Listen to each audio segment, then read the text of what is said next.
제가 모른 척하면 어머니 병원비를 계속 대주겠다고 했어요. 그렇지 않으면 어머니를 버려두겠다고 위협했어요. 그게 사실이니? 그래서 넌 정말 지금까지 아무것도 안 하고 있던 거야? 늦여름에 빛이 거실 유리창을 길게 쓰다듬고 있었습니다. 오후 4시쯤의 햇살은 더 이상 뜨겁지 않았지만 여전히 집안 곳곳을 황금빛으로 물들이며 하루의 마지막 온기를 전해주었습니다. 유리창 너머로 매미 울음이 간헐적으로 끊기며 여름의 꼬리를 붙잡는 듯했습니다. 가끔씩 바람에 흔들리는 나뭇잎들이 창문의 그림자 무늬를 그려내었습니다. 거실 안쪽으로는 반짝이는 먼지들이 공중에서 유영하며 평온을 가장했습니다. 하지만 공기 속에는 설명하기 어려운 긴장감이 희미하게 떠돌았습니다. 마치 폭풍 전 고요함처럼 무언가 일어날 일에 대한 예감이 집안 구석구석을 서서히 감돌고 있었습니다.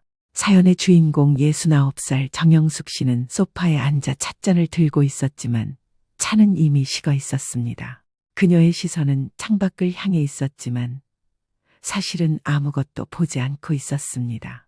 대신 그녀의 마음은 최근 며칠간 느낀 묘한 위화감을 곱씹고 있었습니다. 민호야, 이번 주말엔 다 같이 바람 좀 쐬고 오자. 정 씨의 목소리는 평상시보다 조금 더 조심스러웠습니다. 마치 깨지기 쉬운 유리를 다루듯 단어 하나하나에 세심한 주의를 기울이는 듯했습니다. 엄마, 나 회의가 줄줄이야. 요즘엔 시간이 금이야.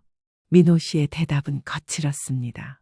그는 소파에 비스듬히 기댄 채 스마트폰 화면을 들여다보고 있었는데 어머니를 바라보지도 않은 채 대꾸했습니다. 그의 목소리에는 짜증과 함께 어딘지 모를 불안감이 섞여 있었습니다. 정 씨는 아들의 말끝이 유난히 날카로워졌다는 사실을 부정하려 했습니다. 하지만 40년 넘게 이 아이를 키워온 어머니의 본능은 속일 수 없었습니다. 귓가를 스치는 생경함은 자꾸만 경고 신호를 보내왔습니다. 마치 지진 전의 동물들이 보이는 이상행동처럼 무언가 잘못되어 가고 있다는 신호 말입니다. 딱 반나절이면 돼. 유화도 요즘 집에만 있어서 답답해 하잖니? 정 씨는 한 번 더 시도해 보았습니다. 손녀 유아를 핑계로 삼은 것은 가족이 함께하는 시간이 점점 줄어드는 것에 대한 그녀 나름의 우려 때문이었습니다. 답답하면 나가고 싶은 사람이 데리고 놀면 되지. 엄마는 왜 자꾸 유진이랑 나를 같이 묶으려 해? 그 이름이 거실 공기에 섞여 퍼지는 순간 정 씨의 귓가에서는 마치 유리잔에 미세한 금이 가는 소리가 들리는 것 같았습니다. 거실 한편에서는 유진 씨가 조용히 앉아 있었습니다. 그녀는 손에 뜨개질을 들고 있었지만 바늘은 이미 몇 분째 같은 자리에 머물러 있었습니다. 남편과 시어머니의 대화를 들으며 그녀의 얼굴에는 복잡한 감정들이 스쳐 지나갔습니다. 어머니, 전 괜찮아요. 민호 씨가 바쁜 건 알죠? 유진 씨는 억지 미소를 지었습니다. 하지만 그 미소는 접힌 종이처럼 모서리가 쉽게 무너질 것만 같아 보였습니다. 그녀의 목소리에는 체념과 함께 깊은 외로움이 배어 있었습니다. 괜찮긴 뭐가 괜찮아. 네가 매번 혼자서 버티는 걸 내가 모르니? 정 씨의 목소리에는 며느리에 대한 안쓰러움과 함께 아들에 대한 실망감이 묻어났습니다. 그녀는 유진 씨가 결혼 후 점점 작아지고 있다는 것을 느끼고 있었고 그것이 마음 아팠습니다. 엄마, 괜히 오버하지 마. 요즘 세상에서 감정에만 기대면 뒤처져. 민호 씨의 말은 계단 모서리처럼 각져 있었습니다. 그 각진 말들이 어머니의 가슴을 계속해서 긁어대고 있었습니다. 정 씨는 이런 아들을 키운 자신이 부끄러워졌습니다. 바로 그때 현관문이 열리며 하이힐 소리가 대리석 바닥을 또각또각 찍어내기 시작했습니다. 그 소리는 리듬이 있었지만 어딘지 모르게 침입적이었습니다. 마치 이 집의 조화를 깨뜨리는 불협화음처럼 들렸습니다. 어머, 다들 모여 있었네. 민호 씨 피곤하죠? 제가 우리 공주랑 놀아줄게요. 박예리 씨가 현관에서 거실로 들어왔습니다. 그녀는 언제나처럼 완벽하게 차려입고 있었고 얼굴에는 무언가를 의식한 듯한 미소를 띠고 있었습니다. 하지만 그 미소 뒤에는 계산적인 시선이 숨어 있었습니다. 진한 시트러스 향수가 집안 공기와 뒤섞이며 낯선 여행자의 향처럼 오래 머물렀습니다. 그 향은 이미 익숙해진 집안의 냄새들을 압도했습니다. 유진 씨가 끓인 된장찌개 냄새, 정 씨가 기르는 화분의 흙냄새, 아이의 장난감에서 나는 플라스틱 냄새들을 모두 압도했습니다. 순간 집안 어딘가에서 작은 발걸음 소리가 들렸습니다. 아이의 시선이 번개처럼 움직여 에리 씨를 포착하더니 작은 팔을 활처럼 펼쳤습니다. 이모 왔어요. 6살 아이의 환호가 부엌과 거실을 굴러다니며 작은 구슬처럼 반짝였습니다. 하지만 그 반짝임이 유진 씨의 마음에는 작은 바늘처럼 찔러왔습니다. 우리 딸, 엄마 품으로 오자. 오늘은 엄마랑 책 읽자. 유진 씨가 두 팔을 벌렸습니다. 그녀의 목소리에는 간절함이 묻어 있었습니다. 하지만 아이는 엄마의 손을 잠깐 스치더니 곧장 에리 씨의 넓은 팔 속으로 파고들었습니다. 유진 씨의 눈꺼풀이 잠깐 떨렸습니다. 그 떨림은 마음의 깊은 곳에서 올라온 미세한 지진 같았습니다. 마치 누군가가 그녀의 심장을 살짝 건드린 것처럼 가슴 한편이 찌릿했습니다. 에휴, 정씨는 말 대신 작은 숨을 들이켰습니다. 그 숨은 오래 우린 녹차처럼 씁쓸했습니다. 목구멍을 타고 내려가며 가슴 깊숙한 곳까지 그 쓴맛을 전해주었습니다. 에리 씨는 아이의 머리를 부드럽게 쓸어내리며 미소를 지었습니다. 그 손길은 연습된 듯 자연스러웠고 아이도 그 손길을 거부하지 않았습니다. 오늘은 이모가 공주님이 좋아하는 토끼 머리끈도 사왔어요. 짜잔.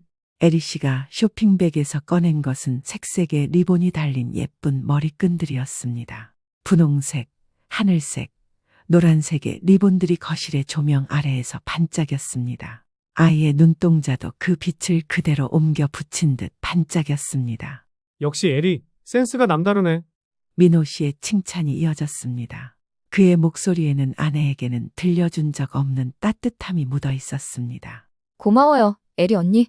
유진 씨의 감사 인사는 얇은 비닐처럼 투명했습니다. 그 말이 입에서 나오는 순간 손끝에 닿으면 쉽게 찢어져 버릴 것 같은 위태로움이 있었습니다. 시간이 흘러갈수록 낯선 사람의 물건이 집안에 하나둘 쌓여갔습니다. 현관에는 에리 씨의 구두가 놓여 있고 냉장고에는 아이를 위해 가져온 과일들이 들어 있었습니다. 서랍 속 오랜 물건들이 제자리를 잃어가는 기분이 점점 더 커졌습니다. 정씨는 서랍을 닫듯 마음의 문을 조심스럽게 닫아 보았습니다. 하지만 문틈 사이로 불안이 스며들어오고 있었습니다. 그 틈은 이미 벌어지기 시작하고 있었습니다. 거실 벽에 걸린 시계의 초침이 규칙적으로 움직였습니다. 하지만 그 규칙성은 오히려 불안의 박동을 더 크게 들려주는 것 같았습니다. 마치 심장이 빨라지는 것을 더욱 선명하게 느끼게 하듯이 말입니다. 애가 이모를 즐거워하는 건 알겠지만 엄마를 먼저 찾는 버릇을 길러줘야 해. 정씨가 조심스럽게 말문을 열었습니다. 그녀의 목소리에는 할머니로서의 걱정과 함께 며느리를 향한 배려가 섞여 있었습니다. 아이들은 자연스럽게 끌리는 사람에게 가는 거예요. 억지로 할 필요 없죠. 에리 씨의 대답은 표면적으로는 합리적이었습니다. 하지만 그 말의 높낮이와 단어 선택은 예법을 갖춘 듯하면서도 결은 늘 미세하게 거슬렸습니다. 맞아. 아이 심리를 건드리지 말자고. 민호가 에리 씨의 편을 들었습니다. 그의 말에는 어머니와 아내를 향한 은근한 비난이 깔려 있었습니다. 저도 노력할게요. 아이가 저를 더 편하게 느낄 수 있도록요. 유진 씨의 목소리는 점점 작아졌습니다. 마치 자신이 뭔가 잘못하고 있다고 스스로를 탓하는 것처럼 들렸습니다. 정씨는 흐르는 대화를 한 발자국 떨어진 자리에서 듣고만 있었습니다. 그 거리감이 현실과 마음 사이에 얇은 유리를 한 장 더 끼워 넣는 것 같았습니다. 분명히 같은 공간에 있지만 점점 더 멀어지는 기분이었습니다. 그날 밤 창문을 닫자 늦여름의 습기가 서서히 걷히며 방 안에 마른 냄새가 내려앉았습니다. 정씨는 불을 끄고 누웠지만 눈꺼풀 뒤는 오히려 더 밝아져 잔상처럼 낮의 장면들을 계속 재생했습니다. 특히 이모라는 호칭이 혀끝에 남아 오래도록 사라지지 않았습니다. 그 두 글자가 마치 입안에서 맴도는 쓴 약처럼 계속해서 불편함을 안겨주었습니다. 시간은 고요한 척하면서도 결정적인 변화를 숨기고 지나갔습니다. 마치 느린 독이 몸속을 천천히 퍼져나가듯 집안의 분위기는 서서히 변해가고 있었습니다. 며칠이 지나면서 아이의 입에서 이모라는 말은 점점 더 자주 튀어나왔습니다. 아침에 일어나면 이모 언제 와? 점심을 먹으면서는 이모가 이런 거 좋아해. 저녁에는 이모랑 내일 뭐 할까가 일상이 되었습니다. 반면 엄마라는 단어는 낯선 외국어가 된 듯 망설임과 어색함 뒤에야 모습을 드러냈습니다. 어느 오후 유진 씨는 아이와 함께 시간을 보내려고 애썼습니다. 오늘은 엄마랑 그림 그릴까? 고래도 그리고 바다도 칠해보자. 유진 씨는 최대한 밝은 목소리를 냈습니다. 크레용과 스케치북을 테이블에 펼쳐놓고 아이 옆에 앉았습니다. 하지만 아이의 반응은 시큰둥했습니다. 이모가 더 잘 그려. 이모랑 할래? 아이의 대답은 화살처럼 날아와 유진 씨의 가슴을 찔렀습니다. 유진 씨의 입가에 번진 미소가 종이에 스민 물감처럼 번졌다가 금세 말라붙어 색이 퇴색해 갔습니다. 얘야, 엄마가 기다리잖니? 엄마랑도 조금 놀자. 정 씨가 나서서 중재를 시도했습니다. 할머니의 목소리에는 안쓰러움과 걱정이 묻어 있었습니다. 아이 마음 억지로 꺾을 필요 없어요. 사모님. 어디선가 에리 씨의 목소리가 들려왔습니다. 그녀는 언제 왔는지 현관에 서 있었고 손에는 또 다른 선물이 들려 있었습니다.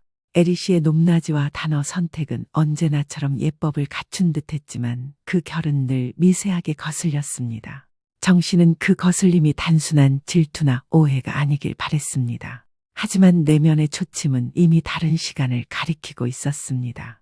그 시간은 점점 더 불안한 방향으로 흘러가고 있었습니다. 뭘 억지로 꺾어요? 아이가 하고 싶은 대로 최대한 편의를 봐주는 거죠.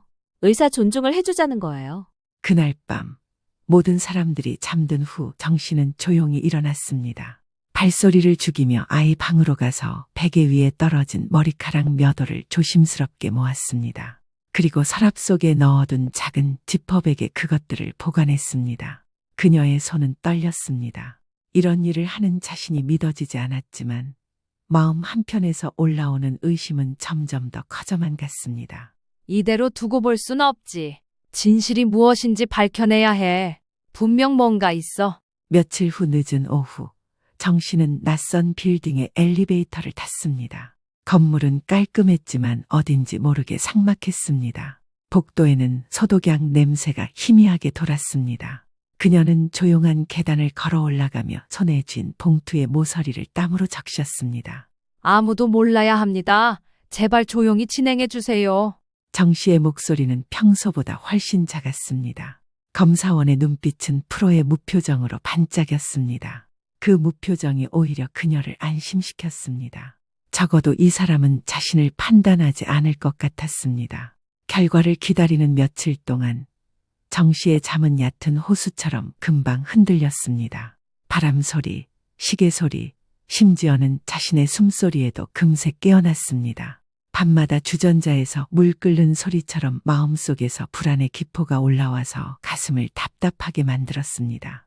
창가의 화분 잎끝이 약간 말라있는 것이 보였습니다. 그것이 집안 공기에 보이지 않는 건조함을 증언하는 듯했습니다. 아니면 그녀의 마음이 메말라가고 있는 것을 보여주는 듯했습니다. 어머니, 안색이 안 좋으신데요? 어디 불편하세요? 전화 진동이 울릴 때마다 가슴은 바늘에 찔린 풍선처럼 움찔했습니다. 어머나, 깜짝이야. 유진아, 아무것도 아니야. 그냥 생각 좀 하느라 그랬어. 정 씨는 혹시 결과가 나온 건 아닐까? 혹시 누군가 알아챈 건 아닐까 하는 불안감이 계속해서 몰려왔습니다. 그리고 마침내 검은 봉투가 도착한 날이 왔습니다. 정 씨는 평소보다 훨씬 일찍 현관을 열었습니다. 현관에 떨어진 햇빛이 오늘따라 지나치게 차갑게 느껴졌습니다. 손이 떨려서 봉투를 가위로 자르는 것조차 쉽지 않았습니다. 가위날이 종이봉투를 끊어내는 소리가 과장되게 크게 들렸습니다. 그 소리가 집안 전체에 울려 퍼지는 것 같았습니다. 서류를 펼쳤을 때 활자 몇 줄이 눈앞으로 떠올랐습니다. 하지만 그 중에서도 붉은 글씨 하나가 모든 의미를 집어삼켰습니다. 북의 일치 확률 99.99%, 모계 배제, 아들과 일치라는 문구 옆에 며느리와 불일치라는 단어가 놓여 있었습니다. 그 사이에 간격이 벼랑처럼 깊게 느껴졌습니다. 이럴 리가 없어. 그럴 리가 없어. 정 씨는 두 손으로 이마를 감싸 쥐었습니다. 하지만 서류를 놓을 수는 없었습니다. 손등에 핏줄이 도드라졌습니다. 손끝이 차갑게 식어갔습니다. 심장 박동이 발소리처럼 귓속을 두드렸습니다. 귀 안쪽이 달아오르며 온몸이 뜨거워졌다가 금세 차가워졌습니다. 하지만 눈물은 나오지 않았습니다. 대신 몸 안쪽이 서서히 얼음처럼 굳어갔습니다. 그녀는 소파에 털썩 주저앉았습니다. 어떻게 이런 일이 있을 수 있지? 도대체 이게 무슨 일이야? 지난 몇 달 동안의 일들이 주마등처럼 스쳐 지나갔습니다. 아이가 에리 씨만 찾던 일, 유진 씨의 슬픈 표정, 민호 씨의 변한 태도, 모든 퍼즐 조각들이 제자리를 찾아가고 있었습니다. 거실에 모두가 모였을 때 창밖에서는 갑자기 소나기가 내리기 시작했습니다. 빗방울들이 유리창을 빠르게 두드리며 긴급한 메시지를 전하는 것 같았습니다. 빗물의 리듬은 대화의 리듬을 재촉하듯 몰아쳤습니다.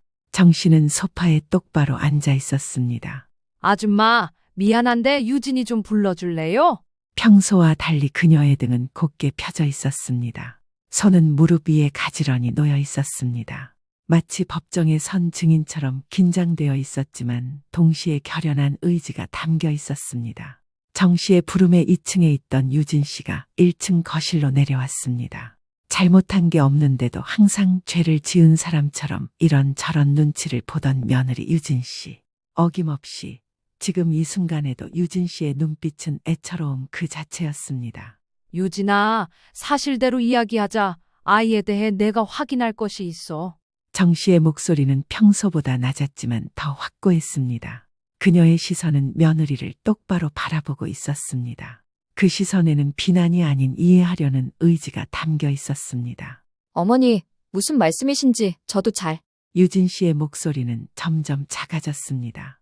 그녀는 이미 무슨 일인지 짐작하고 있는 듯했습니다. 얼굴은 창밖의 하늘처럼 점점 어두워졌습니다. 이상하다고 생각할지 모르겠지만 하도 이상해서 내가 유전자 검사를 했어. 그리고 결과를 봤어. 이 정도면 무슨 말인지 알겠니? 어머니, 죄송하지만 이해를 잘 못하겠어요. 정 씨가 조용히 서류를 테이블 위에 놓았습니다. 그 종이가 테이블에 닿는 작은 소리조차 방 안의 모든 사람들에게는 크게 들렸습니다. 유진 씨의 입술이 하얗게 말라붙었습니다. 손가락 마디가 서서히 굳어가며 몸 전체가 얼어붙는 것 같았습니다. 그녀는 마치 법정에서 판결을 기다리는 피고인처럼 움직이지 못했습니다. 그건 제가 원해서 그런 게 아니었어요. 유진 씨의 목소리는 간신히 나왔습니다. 목구멍이 메마른 것처럼 거칠고 떨렸습니다. 누가 원해서고 아니고를 떠나 진실이 무엇인지가 중요해. 유화재, 누구 아이니? 정 씨의 말은 단호했지만 그 속에는 며느리를 향한 연민이 섞여 있었습니다. 그녀는 유진 씨가 피해자라는 것을 이미 알고 있었습니다. 한쪽에 앉아있던 민호는 스마트폰을 만지작거리며 시선을 피하고 있었습니다. 그의 어깨는 움츠러들어 있었습니다. 평소의 당당함은 온데간데 없었습니다. 민호 씨가 오래전부터 에리 씨와 관계를 이어왔어요. 유진 씨의 고백이 이어졌습니다. 그 말들은 마치 상처에서 흘러나오는 피처럼 아팠습니다. 유진 씨의 말을 들으며 정 씨는 매 순간 참기 힘들었지만 끝까지 이야기를 차분히 들어주기로 했습니다. 저를 협박했어요. 엄마 병원비 때문이라고, 입 다물라고. 유진 씨는 계속해서 말했습니다. 지난 몇 년간 혼자 감당해온 고통이 마침내 밖으로 터져나왔습니다. 그녀의 목소리는 처음에는 떨렸지만 점점 더 확고해졌습니다. 제가 모른 척하면 어머니 병원비를 계속 대주겠다고 했어요. 그렇지 않으면 어머니를 버려두겠다고 위협했어요. 그게 사실이니? 네, 제가 뭐라고 어머니께 거짓말을 하겠어요. 민호 씨 말처럼 제가 가난한 건 사실이잖아요. 대학 등록금 낼 돈도 없고 친정엄마 간호하느라 24시간이 모자란데 민호 씨가 그걸 전부 해결해줬어요. 대신 모든 걸 감수해야 한다고 그랬죠. 저로선 어쩔 수 없었어요. 하필 친정엄마가 그때 급히 수술도 받아야 했고 저한텐 선택의 여지가 없었어요. 그래서 넌 정말 지금까지 아무것도 안 하고 있던 거야? 민호 씨를 사랑하는 마음은 진심이었기에 그 마음만 잘 간직하면 된다 생각했어요. 그게 그 사람이 원하는 거라면 응당 들어주기로 한 거고요. 제가 뭘 할 수 있었겠어요. 아무것도 가진 게 없는데. 어쩜 이럴 수 있어? 그동안 모두들 잠시만. 그럼 혹시 유아 친엄마가 에리시니? 네, 이미 저랑 결혼하기 전부터 두 사람이 연인 관계였고 저희 결혼하면서 에리 씨가 동시에 임신을 했어요. 폭로의 말들이 거실 공기 중에 작은 파편이 되어 흩어졌습니다. 각각의 파편은 날카롭게 반짝이며 모든 사람의 마음에 상처를 남겼습니다. 특히 정 씨의 가슴에는 아들에 대한 실망감이 칼날처럼 깊이 박혔습니다. 며느리 유진 씨에게는 상처 그 이상이었을 지금 이 상황이 참 가슴 아프기도 하면서 화가 났습니다. 모든 것을 숨기고 있던 사람들, 그리고 그 뒤에서 비인간적인 짓을 해왔던 아들까지. 정 씨는 크게 한숨을 내쉬었습니다. 그러자 볼일을 보고 집 안으로 들어온 아들의 말에 기가 막혔습니다. 별일 아니라는 듯 마치 모든 상황을 예견하고 있었다는 듯한 뻔뻔한 태도였습니다. 사모님, 죄송해요. 제가 아드님께 연락드렸어요. 심각한 일 같아서. 난감한 표정을 짓는 아줌마를 뒤로하고 아들 민호 씨가 걸어왔습니다. 이제는 대놓고 정체를 드러내겠다는 듯이 에리 씨가 민호 씨 옆에 딱 붙어 있었습니다. 엄마, 그게 그렇게까지 큰 문제야. 때로는 현실적으로 선택을 해야지. 사모님, 아니 어머님. 정식으로 인사드릴게요. 유아 엄마 박예리입니다. 그의 목소리에는 뻔뻔함과 함께 자기 합리화가 묻어 있었습니다. 마치 자신의 행동이 당연한 것처럼 말하는 그 태도의 정 씨는 더욱 분노했습니다. 현실이라는 핑계 뒤에 사람을 숨기는 건 비겁한 짓이야. 애가 없어서 다행이지? 니들이 그러고도 사람이야? 어떻게 이런 뻔뻔한 짓을 할 수 있어? 모욕을 해도 정도껏 해야지. 당장 그 팔짱부터 못 빼. 정 씨의 목소리는 더 이상 참을성 있는 어머니가 아니었습니다. 그것은 한 명의 인간으로서, 한 명의 여성으로서의 분노였습니다. 유진이는 그냥 내 인생의 들러리였어. 엄마가 더 나이 들기 전에 결혼하라며. 손주까지 안겨주면 금상첨화라고 했잖아. 유아가 유진이가 낳은 아이가 아니라고 해도 손녀인 사실은 변하지 않아. 문제될 게 없다고. 맞아요, 어머니. 이제라도 제 자리를 찾으려고요. 이보세요. 당신 자리라니? 원래 애리랑 결혼하려고 했었어. 근데 엄마가 하루라도 빨리 결혼하라고 닥달했잖아. 참한 며느리 얻고 싶다고. 엄마 입맛에 맞는 여자 대충 갖다 앉혀놓으면 조용하겠지 싶었어. 그때 잠깐 애리랑 싸워서 사이가 별로 안 좋았는데 엄마가 워낙 빨리 진행시키는 바람에 어쩔 수 없었지. 결혼이야 이혼하면 되는 문제니까. 야, 그 입 닥치지 못해? 민호 씨의 입에서 나온 말은 모든 선을 넘어서 버렸습니다. 그 순간 정 씨의 등줄기를 타고 뜨거운 분노가 번개처럼 내려갔습니다. 들러리라니. 네가 아버지의 외도로 우리가 어떻게 무너졌는지 봤잖아. 엄마가 지금까지 어떻게 살아왔는지 뻔히 알면서 감히 네가 그런 짓을 해. 정 씨의 목소리는 떨렸습니다. 오래 묻어둔 상처가 다시 벌어지는 것 같았습니다. 그 상처를 본 네가 어떻게 같은 칼을 들이대니? 그녀는 젊은 시절 남편의 외도를 견뎌내며 홀로 아들을 키웠던 기억을 떠올렸습니다. 그때의 고통, 그때의 절망, 그리고 그때의 다짐을 모두 기억하고 있었습니다. 그런데 그 아들이 똑같은 일을 저지르고 있다니. 어머님, 너무 격해지지 마세요. 아이가 보고 있어요. 누가 네 어머니야? 에리 씨의 목소리가 들려왔습니다. 그녀의 말투는 부드러웠지만 말끝은 얇게 갈린 칼날처럼 반짝였습니다. 바로 그때 현관문이 열리며 이상혁이 들어왔습니다. 그는 정 씨가 연락한 변호사였고 이 상황을 법적으로 정리하기 위해 온 것이었습니다. 이 상황은 법적으로도 정리해야 합니다. 증거를 확보할 수 있습니다. 상혁의 침착한 목소리가 혼란스러운 거실에 작은 안정감을 가져다 주었습니다. 전 죄가 있다면 죄를 받겠지만 적어도 제 양심은 더 이상 침묵하지 않아요. 이제 더 이상 물러서지도 않을 거예요. 유진 씨가 고개를 들고 말했습니다. 그녀의 목소리에는 처음으로 확신이 담겨 있었습니다. 오랫동안 억눌렀던 것들을 말하고 나니 오히려 마음이 가벼워진 것 같았습니다. 그녀의 말이 끝나자 소나기가 잦아들었습니다. 유리창에는 비의 흔적이 길게 남았습니다. 그 흔적들이 마치 눈물 자국처럼 보였습니다. 한쪽에서 놀고 있던 아이의 깔깔거리는 웃음소리가 순간 멎었습니다. 방 안의 모든 시선이 동시에 같은 지점으로 모였습니다. 아이는 어른들의 심각한 표정을 보며 무슨 일인지 궁금해했습니다. 천장의 조명이 하얗게 떨리는 듯 보였습니다. 그 떨림은 모든 사람의 목소리를 조금씩 왜곡시키는 것 같았습니다. 엄마, 지나간 과거에 매달리지 말라고 몇 번이나 말했잖아. 굳이 이렇게까지 해야 해? 유진이도 이혼해줄 것 같은데 굳이 이렇게 일을 크게 만드는 이유가 뭔데? 이혼해도 그냥은 안 시키지. 네 옆에 있는 저 여자도 그냥 둘 생각은 없어. 하나부터 열까지 준비하다 보면 어떻게든 되겠지. 지금은 그 평온함을 즐기려무나. 민호는 여전히 자신의 잘못을 인정하지 않으려 했습니다. 과거를 잊고 현재를 망치는 건 바보 같은 짓이지? 정 씨의 대답은 단호했습니다. 민호 씨, 우리 그냥 나가서 공주랑 놀까요? 공기가 너무 무거워요. 에리가 민호 씨의 팔을 잡으며 말했습니다. 그녀는 이 상황에서 벗어나고 싶어 했습니다.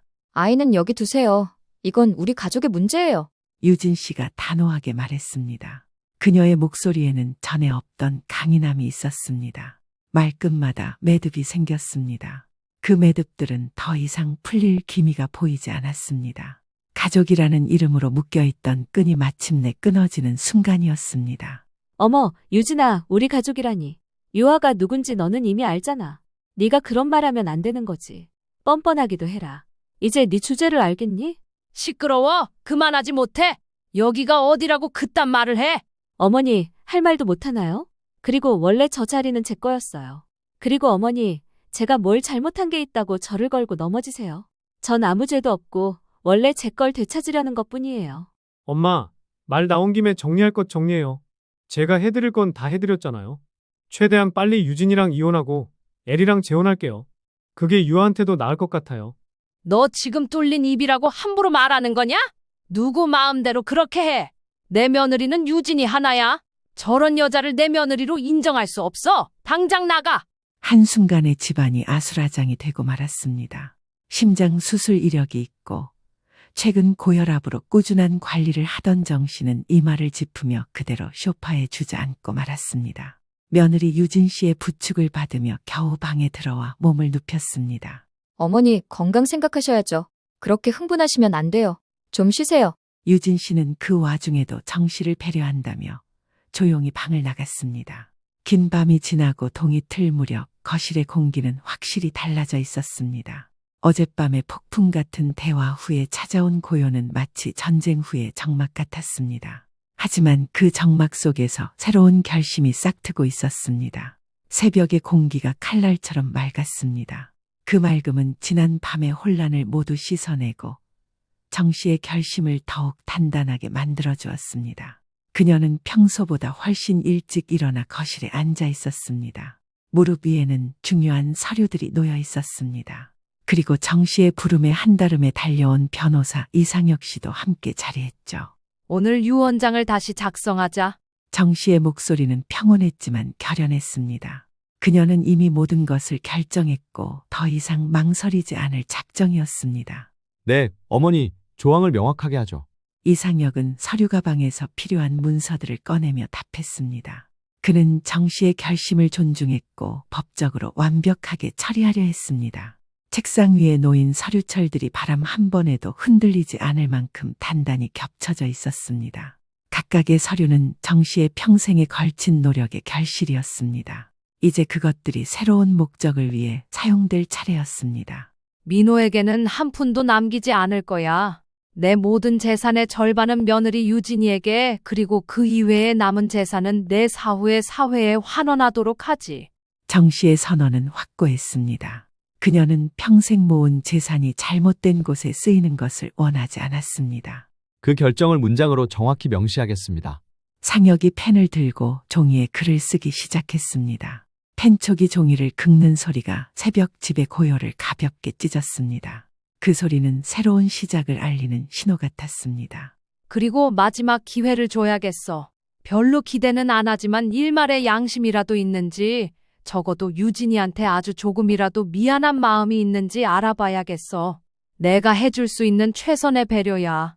이미 아니라는 걸 알지만 내 배에서 태어난 내 자식이니 티끌만큼이라도 개선의 의지가 있다면 말이야. 결심의 말은 오래 숙성된 술처럼 진했습니다. 그 말을 내뱉는 순간 목을대가 뜨겁게 내려앉았지만 정 씨는 흔들리지 않았습니다. 나아질 상황이 없다는 것을 알면서도 그래도 정 씨는 끝까지 아들을 놓고 싶지 않았습니다. 그동안 혼자 마음 고생하며 살아왔을 며느리에게 제대로 된 사과 한마디라도 들려주고 싶었기 때문입니다. 하지만 과연 그게 정 씨의 바램대로 될지는 의문이었습니다. 그렇게 시간이 가는 줄도 몰랐습니다. 벌써 한 달 정도의 시간이 흘렀습니다. 그 사이 정 씨는 사설 탐정을 고용해 민호 씨와 에리 씨의 뒷조사를 했습니다. 웃돈까지 얹어주니 두 사람의 일을 캐내는 건 아무것도 아니었습니다. 그리고 탐정사무소로부터 아주 기가 막힌 정보를 전달받았습니다. 서류를 전해받은 정 씨는 천천히 읽어내려가며 표정을 굳혔습니다. 이거면 되겠네. 아주 작정하고 들러붙었던 거구만. 민호가 집에 왔을 때 거실의 분위기는 완전히 달라져 있었습니다. 유진 씨는 평소보다 당당해 보였습니다. 정 씨는 더 이상 망설이는 기색이 없었습니다. 모두가 있을 때 말하지. 민호야, 이왕 이렇게 된 거 너 유진이랑 이혼해라. 하루라도 빨리 자리 잡아야지. 그게 우리 집안을 위한 일이다. 엄마가 그렇게 말하니 속이 다 시원하네. 유진아, 이제 됐지. 너 같은 여자는 필요 없어. 그게 다니? 그럼 뭐가 더 있어요? 그동안 쟤네 엄마 병원비 대준 것만으로도 감지덕지 해야지. 제 형편에 그럴 돈이 어딨다고 그래요? 평생 누릴 호사 다 누리게 해준 거지. 민호 씨는 여전히 뻔뻔했습니다. 그는 이 상황조차 자신에게 유리하게 이용하려 했습니다.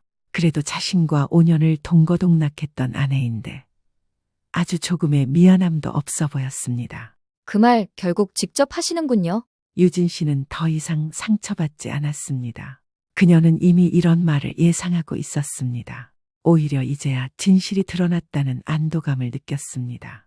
정 씨는 조용히 봉투를 꺼내 테이블 위로 툭 떨어뜨렸습니다. 그 소리는 작았지만 방 안의 모든 사람에게는 천둥처럼 크게 들렸습니다. 여기 친자검사 결과, 내연 정황 그리고 네가 보낸 협박 메시지들까지 다 있어. 엄마는 너한테 마지막 기회를 주려고 한 건데 넌 그걸 발로 차버리는구나. 정 씨의 목소리는 차분했습니다. 그녀는 이미 모든 증거를 수집해 두었고 법적으로도 완벽하게 준비되어 있었습니다. 그걸 어디서? 민호 씨의 얼굴에서 혈색이 사라졌습니다. 그의 눈동자는 허공에서 초점을 잃고 헤맸습니다. 네가 나를 뭘로 봤니? 나는 내 손으로 내 삶을 다시 세운 사람이야. 내가 내 인생에서 이런 일을 한 번도 아니고 두 번이나 당할 것 같아? 내가 널 그렇게 키운 줄 아니? 눈에 넣어도 안 아플 내 손녀, 그리고 지금까지 너를 뒷바라지 해준 건 나도 아니고 유진이다. 니들 결혼 전부터 이어온 관계라는 거 다 알아? 아니, 엄마, 그래서 이혼한다잖아요. 뭐가 문젠데요? 아직도 사태 파악이 잘 안 되나 보구나. 내가 너 데리고 바닥부터 지금 이 위치까지 올라올 수 있었던 건 악착같이 살아온 세월을 견뎌냈던 탓이지. 그 원동력이 네 아버지의 배신이었고 그걸 너도 모르는 건 아니잖니? 감히 너 따위가 나한테? 정 씨의 목소리에는 자부심과 분노가 함께 담겨 있었습니다. 그녀는 남편의 외도 후 홀로 사업을 키우고 아들을 길렀던 자신의 과거를 떠올리며 말했습니다. 나는 남편의 배신에도 너를 지켜냈어. 뼈가 부러지고 손발이 갈라져도 그런 아픔 따위는 속으로 삼켜내면서 말이다. 그런데 너는 네 가정을 스스로 버리니? 엄마, 어떻게 이렇게까지 하세요? 네가 자초한 일이다. 그리고 박예리 씨, 당신도 결코 깨끗하게만 살아왔던 건 아니던데요. 그동안 살면서 저질러왔던 온갖 불법적인 일들 내가 하나하나 다 조사해서 당신 고발할 거니까 그렇게 알아. 그건 또 무슨 소리예요? 저 여자가 우리 집안 들먹이면서 너 이름 팔아대면서 여기저기 돈 받아 먹은 건 모르나 보네. 미국 따라간 것도 임신을 핑계로 돈 들고 도망간 거던데 그동안 잘도 숨겼네. 그건. 정 씨는 차분히 말을 이어나갔습니다. 남 등쳐먹고 사는 사람들 중에 제대로 사는 사람 몇 없다. 그렇게 살기도 힘들지. 숨기려면 끝까지 숨겼어야지. 욕심부리다 꼬리가 길면 밟힌다는 것도 모르고 지금까지 실컷 나대왔으니 이제는 그 죄값을 받아야지.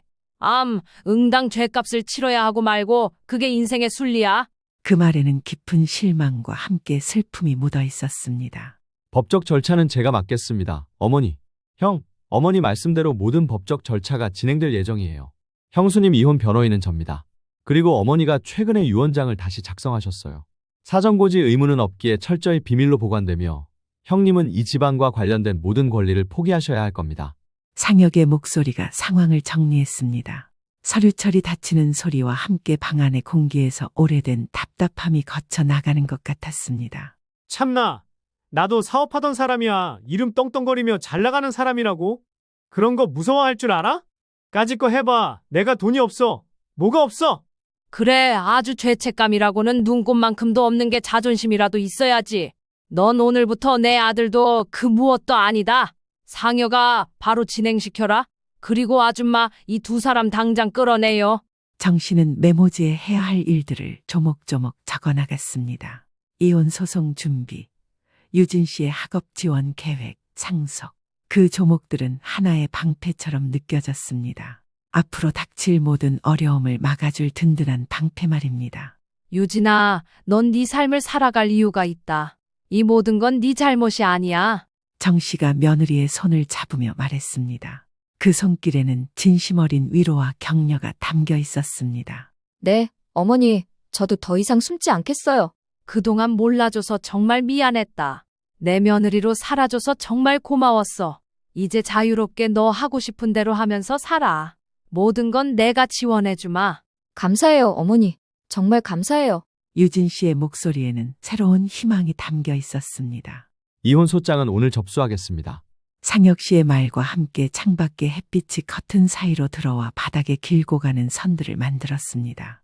그 선들은 마치 새로운 길을 제시하는 것 같았습니다. 법정에 들어서는 날 복도는 소독약 냄새로 가득했습니다. 그 냄새가 긴장감과 묘하게 섞여서 공기를 무겁게 만들었습니다. 대기 의자에 앉아 있는 사람들의 표정은 겨울바람 앞에 낙엽처럼 잔뜩 웅크려 있었습니다. 유진 씨는 검은색 정장을 입고 있었습니다.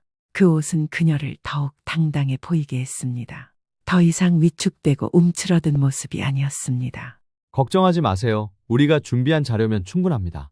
상혁이 유진 씨의 어깨에 손을 올리며 안심시켰습니다. 저는 오늘 이후로는 제 이름을 제 목소리로 말할 수 있을 것 같아요. 유진 씨의 말에는 확신이 담겨 있었습니다. 그녀는 더 이상 누군가의 그림자가 아니라 자신만의 빛을 가진 사람이 되고 싶었습니다. 재판장의 목소리는 평평했지만 그 평평함이 오히려 공정함을 떠올리게 했습니다. 법은 감정을 배제하고 오직 사실만으로 판단한다는 것을 보여주는 듯했습니다. 나는 아무에게도 기대지 않고 살 수 있어. 네 따위가 이혼하고 제대로 살 수나 있을 것 같아? 이혼녀 딱지 붙이고 취업이나 제대로 할 수 있겠냐 이 말이야. 더 이상 나한테 그런 모욕적인 말하는 거 참지 않아요. 니까짓 게 뭘 할 수 있다고? 해볼 테면 해봐. 민호는 여전히 자신만만했습니다. 하지만 그의 목소리에는 정과 같은 여유가 없었습니다. 그 말이 네가 떠안아야 할 삶의 무게를 가볍게 하지는 못해. 내 인생이에요. 당신한테 더 이상 끌려다니지 않을 거예요. 유진 씨와 정 씨의 대답은 냉정했습니다. 그녀는 더 이상 아들에게 기대하지 않기로 결심했습니다. 서류가 오가는 동안 유진 씨의 눈빛은 더 이상 흔들리지 않았습니다. 단단한 유리처럼 빛나며 자신의 권리를 당당히 주장했습니다. 그리고 머지않아 에리 씨에 대한 재판도 진행되었습니다. 정 씨가 조사한 자료를 모두 증거자료로 제출했고 곧바로 경찰에 붙잡힌 에리 씨는 유치장에 수감되었죠. 재판을 받는 와중에도 자신은 아무런 잘못이 없다며 자신이 저질러온 범죄에 대해 부인하기 바빴습니다. 하지만 모든 증거 속 정황은 에리 씨를 가리쳤죠. 결국 에리 씨는 사기 및 불법 도박 그리고 협박 혐의로 징역형을 선고받아 감옥에 수감되었습니다. 난 이런 꼴 못 보겠어. 모두가 날 몰아가고 있어. 왜 나더러 뭐라 하는 거야? 나만 죄인도 아닌데. 에리 씨의 외침이 법정 복도에서 메아리 쳤습니다. 하지만 그 외침은 이내 문틈 사이로 스며들어 사라져버렸습니다. 아무도 그녀의 말에 귀 기울이지 않았습니다. 며칠 뒤 에리 씨의 이름이 범죄 기사에 오르내렸습니다. 어찌나 피해자들이 많은지 기사마다 그녀를 저격하는 댓글들이 달리기 시작했고 피해자들이 모여 단체로 인터뷰를 해 방송되기도 했습니다. 그 글자들은 빠르게 지면의 끝으로 밀려나갔지만 그녀의 인생에는 지울 수 없는 흔적을 남겼습니다. 한편 유진 씨는 새벽마다 공부를 시작했습니다. 오랫동안 묻어두었던 꿈을 다시 꺼내든 것입니다. 페이지를 넘기는 소리가 규칙적인 파도처럼 들렸습니다. 그 소리는 평화로웠습니다. 밑줄 그어진 문장들 사이에서 오래전 잊었던 꿈이 다시 살아났습니다. 간호사가 되어 아픈 사람들을 돌보고 싶었던 20대의 꿈이 다시 꿈틀거리기 시작했습니다. 간호사가 되고 싶었어요. 아픈 사람 곁에서 쓸모 있는 사람이 되고 싶어요. 유진 씨의 목소리에는 간절함이 담겨 있었습니다. 늦지 않았어. 너의 시간은 너의 발걸음으로 채워나가야지. 정 씨는 며느리를 격려했습니다. 그녀 자신도 늦은 나이에 새로운 시작을 했던 경험이 있었기에 유진 씨의 마음을 누구보다 잘 이해했습니다. 필요한 등록금과 과정은 제가 정리할게요. 부담 갖지 마세요. 상혁의 도움 제안에 유진 씨는 고개를 끄덕였습니다. 그녀는 더 이상 혼자가 아니라는 것을 느꼈습니다. 책상 위 스탠드 불빛이 노트 위에 작은 햇살을 만들었습니다. 그 빛이 새벽마다 조금씩 더 커져가는 것처럼 유진 씨의 희망도 날마다 커져갔습니다. 민호가 사업에 실패했다는 소식은 한 장의 문자로 짤막하게 도착했습니다. 그 문자에는 변명과 억울함이 뒤섞여 있었습니다. 하지만 정 씨의 대답은 짧고 단단했습니다. 엄마, 나 좀 도와줘. 이번만 마지막으로. 네가 만든 길은 네가 개척을 하든 뭘 하든 알아서 걸어나가렴. 그렇게 자신만만하던 모습은 어디로 갔니? 정 씨의 답장은 그것이 전부였습니다. 대화창의 마지막 점이 깜빡이다가 사라졌습니다. 침묵이 화면을 덮었습니다. 그 침묵은 끝이자 새로운 시작이었습니다. 계절이 몇 번 바뀐 뒤 유진 씨의 이름표에는 간호사라는 직함이 반듯하게 붙어 있었습니다. 그 작은 이름표는 그녀가 걸어온 길의 증명이었습니다. 새로운 삶의 시작을 알리는 상징이었습니다. 국가고시 결과를 기다리며 아직은 실습을 해야 하는 처지에 불과하지만 좋은 소식을 기다리며 굳건히 자리 잡은 사명감으로 업무를 배워나가기 시작했습니다. 병동의 공기는 늘 분주했습니다. 환자들의 신음소리, 의료진들의 발걸음, 기계들의 신호음이 끊임없이 들려왔습니다. 하지만 그 소음 속에서도 유진 씨의 발걸음은 놀라울 만큼 일정했습니다. 그녀는 자신이 있어야 할 곳을 찾은 것 같았습니다. 혈압 다시 한번 체크할게요. 편하게 숨 쉬세요. 유진 씨의 목소리는 부드럽고 따뜻했습니다. 환자의 손등 위로 미세한 떨림이 지나갔지만 유진 씨의 손은 그 떨림을 흡수하듯 따뜻했습니다. 그녀의 손길에는 치유의 힘이 있는 것 같았습니다. 오늘도 수고 많았어요. 퇴근 후에 따뜻한 차라도 드실래요? 상혁이 병원 로비에서 유진을 기다리고 있었습니다. 두 사람의 관계는 자연스럽게 발전해 왔습니다. 서로를 향한 마음을 확인하는데 오랜 시간이 걸렸지만 이제는 서로의 존재가 소중하다는 것을 알고 있었습니다. 좋아요. 변호사님도 오늘 하루 고생 많으셨어요. 유진 씨의 미소는 진심이었습니다. 그들의 대화는 과장되지 않았습니다. 오히려 그 담백함이 서로를 편안하게 만들었습니다. 정 씨는 병원 로비의 의자에 앉아 며느리의 움직임을 오래 지켜보았습니다. 유진 씨가 환자들을 돌보는 모습, 동료들과 대화하는 모습, 그리고 상혁과 함께 웃는 모습을 보며 마음이 따뜻해졌습니다. 유진아, 네가 웃을 때 나도 숨을 쉬는 것 같아서 기뻐. 정 씨의 말에는 진심 어린 기쁨이 담겨 있었습니다. 어머니 덕분이에요. 저를 믿어주셔서요. 유진 씨는 정 씨의 손을 잡으며 고마움을 표현했습니다. 시어머니와 며느리가 아니라 한 명의 여성이 다른 여성을 격려하고 지지하는 관계가 된 것 같았습니다. 신발이 바닥을 스치는 소리가 잔잔했습니다. 사람들 사이로 스며드는 햇살이 로비를 따뜻하게 덮었습니다. 모든 것이 평화로웠습니다. 한편 민호는 여전히 자신의 그림자에서 빠져나오지 못했습니다. 그는 외로움과 고집에 미로를 맴돌았습니다. 사업 실패 후 그의 삶은 점점 더 어려워졌지만 여전히 자신의 잘못을 인정하지 않았습니다. 에리 씨의 이름은 더 이상 누구의 입에도 오르내리지 않았습니다. 그녀는 완전히 사라진 것 같았습니다. 마치 처음부터 존재하지 않았던 것처럼 말입니다. 어느 따뜻한 봄날, 정 씨는 요양원의 창가 자리에 앉아 나무들의 색이 조금씩 달라지는 모습을 지켜보았습니다. 연두빛 새싹들이 돋아나고 꽃들이 피어나는 모습을 보며 생명의 신비를 느꼈습니다. 손녀의 웃음소리가 멀리서 들려왔습니다. 바람종 소리처럼 가볍게 울리는 그 소리는 긴 세월 동안 쌓인 먼지를 모두 털어내는 것 같았습니다. 이제 아이는 이모가 아닌 할머니와 엄마를 더 자주 찾았습니다. 진짜 가족은 피보다 마음이 먼저야. 정 씨의 말은 깊은 깨달음에서 나온 것이었습니다. 네, 그 마음으로 제가 여기까지 왔어요. 유진 씨의 대답에는 감사와 함께 새로운 다짐이 담겨 있었습니다. 두 분이 걸어온 길을 존중해요. 앞으로도 곁에서 돕겠어요. 상혁의 말이 이어졌습니다. 그는 이제 이 가족의 일원이 되어가고 있었습니다. 해가 기울 때 복도에 길게 드리워진 그림자들이 서로 겹치며 한 폭의 사진처럼 고요했습니다. 그 그림자들은 더 이상 서로를 밀어내지 않았습니다. 대신 서로를 감싸며 따뜻한 하나의 모양을 만들어냈습니다. 여보세요? 정 씨는 유진 씨의 친정엄마가 새로 입원한 병원에서 걸려온 전화를 받았습니다. 그동안 아들이 지원하던 병원비를 이제는 정 씨가 맡아주기로 한 겁니다. 물론 그동안 며느리가 고생한 것에 대한 보답이라 생각하고 마음 쓰는 것도 있었지만 마땅히 해야 할 일 중 하나였거든요. 정 씨는 유진 씨의 친정엄마를 서울에 있는 큰 병원으로 옮겨주었습니다. 정 씨의 이름으로 아닌 익명의 후원자가 지원해 주는 것으로 알지만 그것은 정 씨만의 비밀로 간직하기로 했습니다. 어머니, 저희 친정엄마가 더 좋은 조건에서 관리받으실 수 있게 됐어요. 병원에서 연락받았는데 그동안 못 받고 있었던 치료도 받게 해주시고 병원비도 후원해 주신대요. 어떻게 그런 고마운 분이 나타나신 건지. 유진 씨는 감격의 눈물을 흘렸습니다. 정 씨는 가만히 며느리의 등을 토닥여 주었습니다. 그러던 어느 날 늦은 오후 창밖에 노을이 피었습니다. 하늘의 색이 살구와 자주빛 사이를 오가며 아름다운 그라데이션을 그려냈습니다. 그 색깔들을 바라보며 정 씨는 깊은 만족감을 느꼈습니다. 정 씨는 창가에서 멀리 보이는 공원을 바라보았습니다.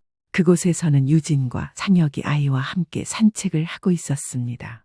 세 사람의 모습이 따뜻한 한 가족처럼 보였습니다.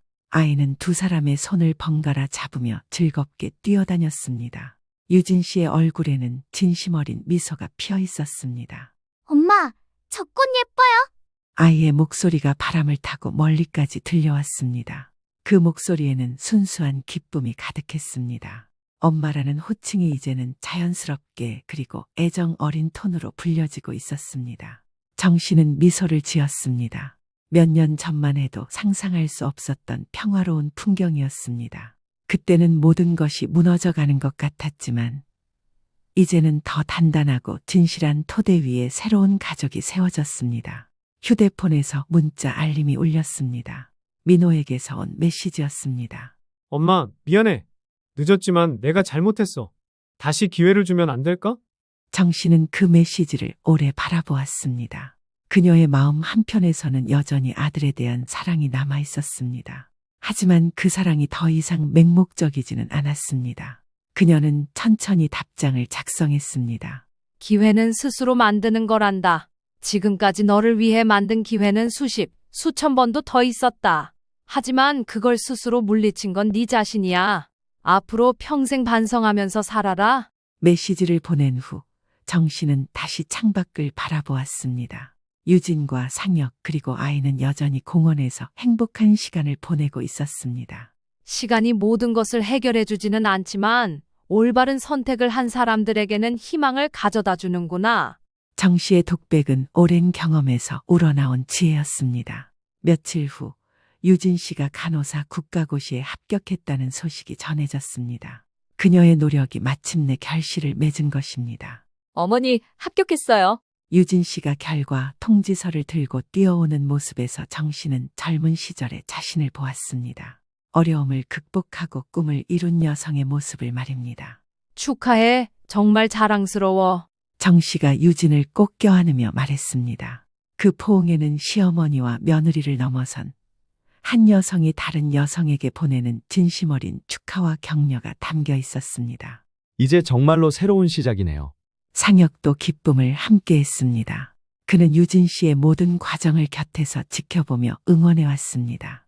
그날 저녁, 세 사람은 조촐한 축하 자리를 마련했습니다. 아이도 함께 참여해서 엄마의 성취를 축하해 주었습니다. 케이크 촛불을 끄며 유진 씨가 소원을 빌 때 그녀의 얼굴에는 과거의 그림자가 완전히 사라져 있었습니다. 무슨 소원을 빌었어요? 상혁이 웃으며 물었습니다. 가족의 건강과 행복이요. 그리고 앞으로도 지금처럼 서로를 지켜주며 살아가기를요. 유진 씨의 대답에 모든 사람이 고개를 끄덕였습니다. 시간이 더 흘러 계절이 바뀌고 또 바뀌었습니다. 정 씨는 요양원에서 평온한 노년을 보내고 있었습니다. 요양원으로 들어가겠다고 말을 했던 날도, 요양원으로 들어오던 날도 유진 씨는 자신이 모시고 살겠다며 눈물을 흘렸습니다. 어머니, 멀쩡한 집 놔두시고 왜 요양원으로 가세요? 그러지 마시고 저랑 함께 살아요. 유아도 있고. 아무것도 없는 유화에겐 네가 세상의 전부야. 나는 이제 내 할 일을 다 마쳤으니 조용히 지내고 싶은 것뿐이야. 이 집은 원래 너한테 물려주려고 했어. 어머니, 지금까지 해주신 게 있는데 제가 어떻게 또 받아요? 그러지 마시고. 내 마음은 변하지 않아. 네가 자주 보러 오면 되잖니. 멀리 있는 곳도 아니니까. 내 걱정은 하지 말고 앞으로 네가 걸어갈 앞날만 바라보렴. 이 시애미는 뒤에서 늘 응원해줄게. 유진 씨는 정 씨에게 진심으로 고마워했습니다. 정 씨도 더 이상 세상에 미련을 두지 않기로 했습니다. 요양원에 들어오니 보고 싶은 얼굴들이 가득했고 가끔씩은 이전의 생활이 그립기도 했지만 이제는 오히려 마음이 평온해지는 것을 느꼈습니다. 그리고 유진 씨는 병원에서 훌륭한 간호사로 인정받고 있었습니다. 상혁과 유진 씨는 좋은 관계를 유지해 오더니 마침내 결혼을 결정했습니다. 아이는 건강하고 밝게 자라고 있었습니다. 어느 봄날 정 씨는 유진과 상혁의 결혼식에 참석했습니다. 소박하지만 따뜻한 결혼식이었습니다. 하객들은 많지 않았지만 모두가 진심으로 두 사람의 행복을 축하해 주었습니다. 어머니께서 저를 믿어주셨기에 여기까지 올 수 있었어요. 유진 씨가 웨딩드레스를 입고 정영숙에게 인사를 했습니다. 그녀의 얼굴에는 진정한 행복이 빛나고 있었습니다. 네가 포기하지 않았기 때문이야. 앞으로도 행복해라. 정 씨의 축복이 이어졌습니다. 결혼식이 끝난 후 정 씨는 혼자 조용한 시간을 가졌습니다. 지난 몇 년간의 일들을 되돌아보니 감회가 새로웠습니다. 처음에는 모든 것이 무너져가는 것 같았지만 결국은 더 나은 결말을 맞이할 수 있었습니다. 때로는 진실을 마주하는 것이 고통스럽지만 그 고통을 견뎌야만 진정한 행복을 찾을 수 있구나. 그녀의 마지막 깨달음이었습니다. 한편 민호는 여전히 혼자였습니다.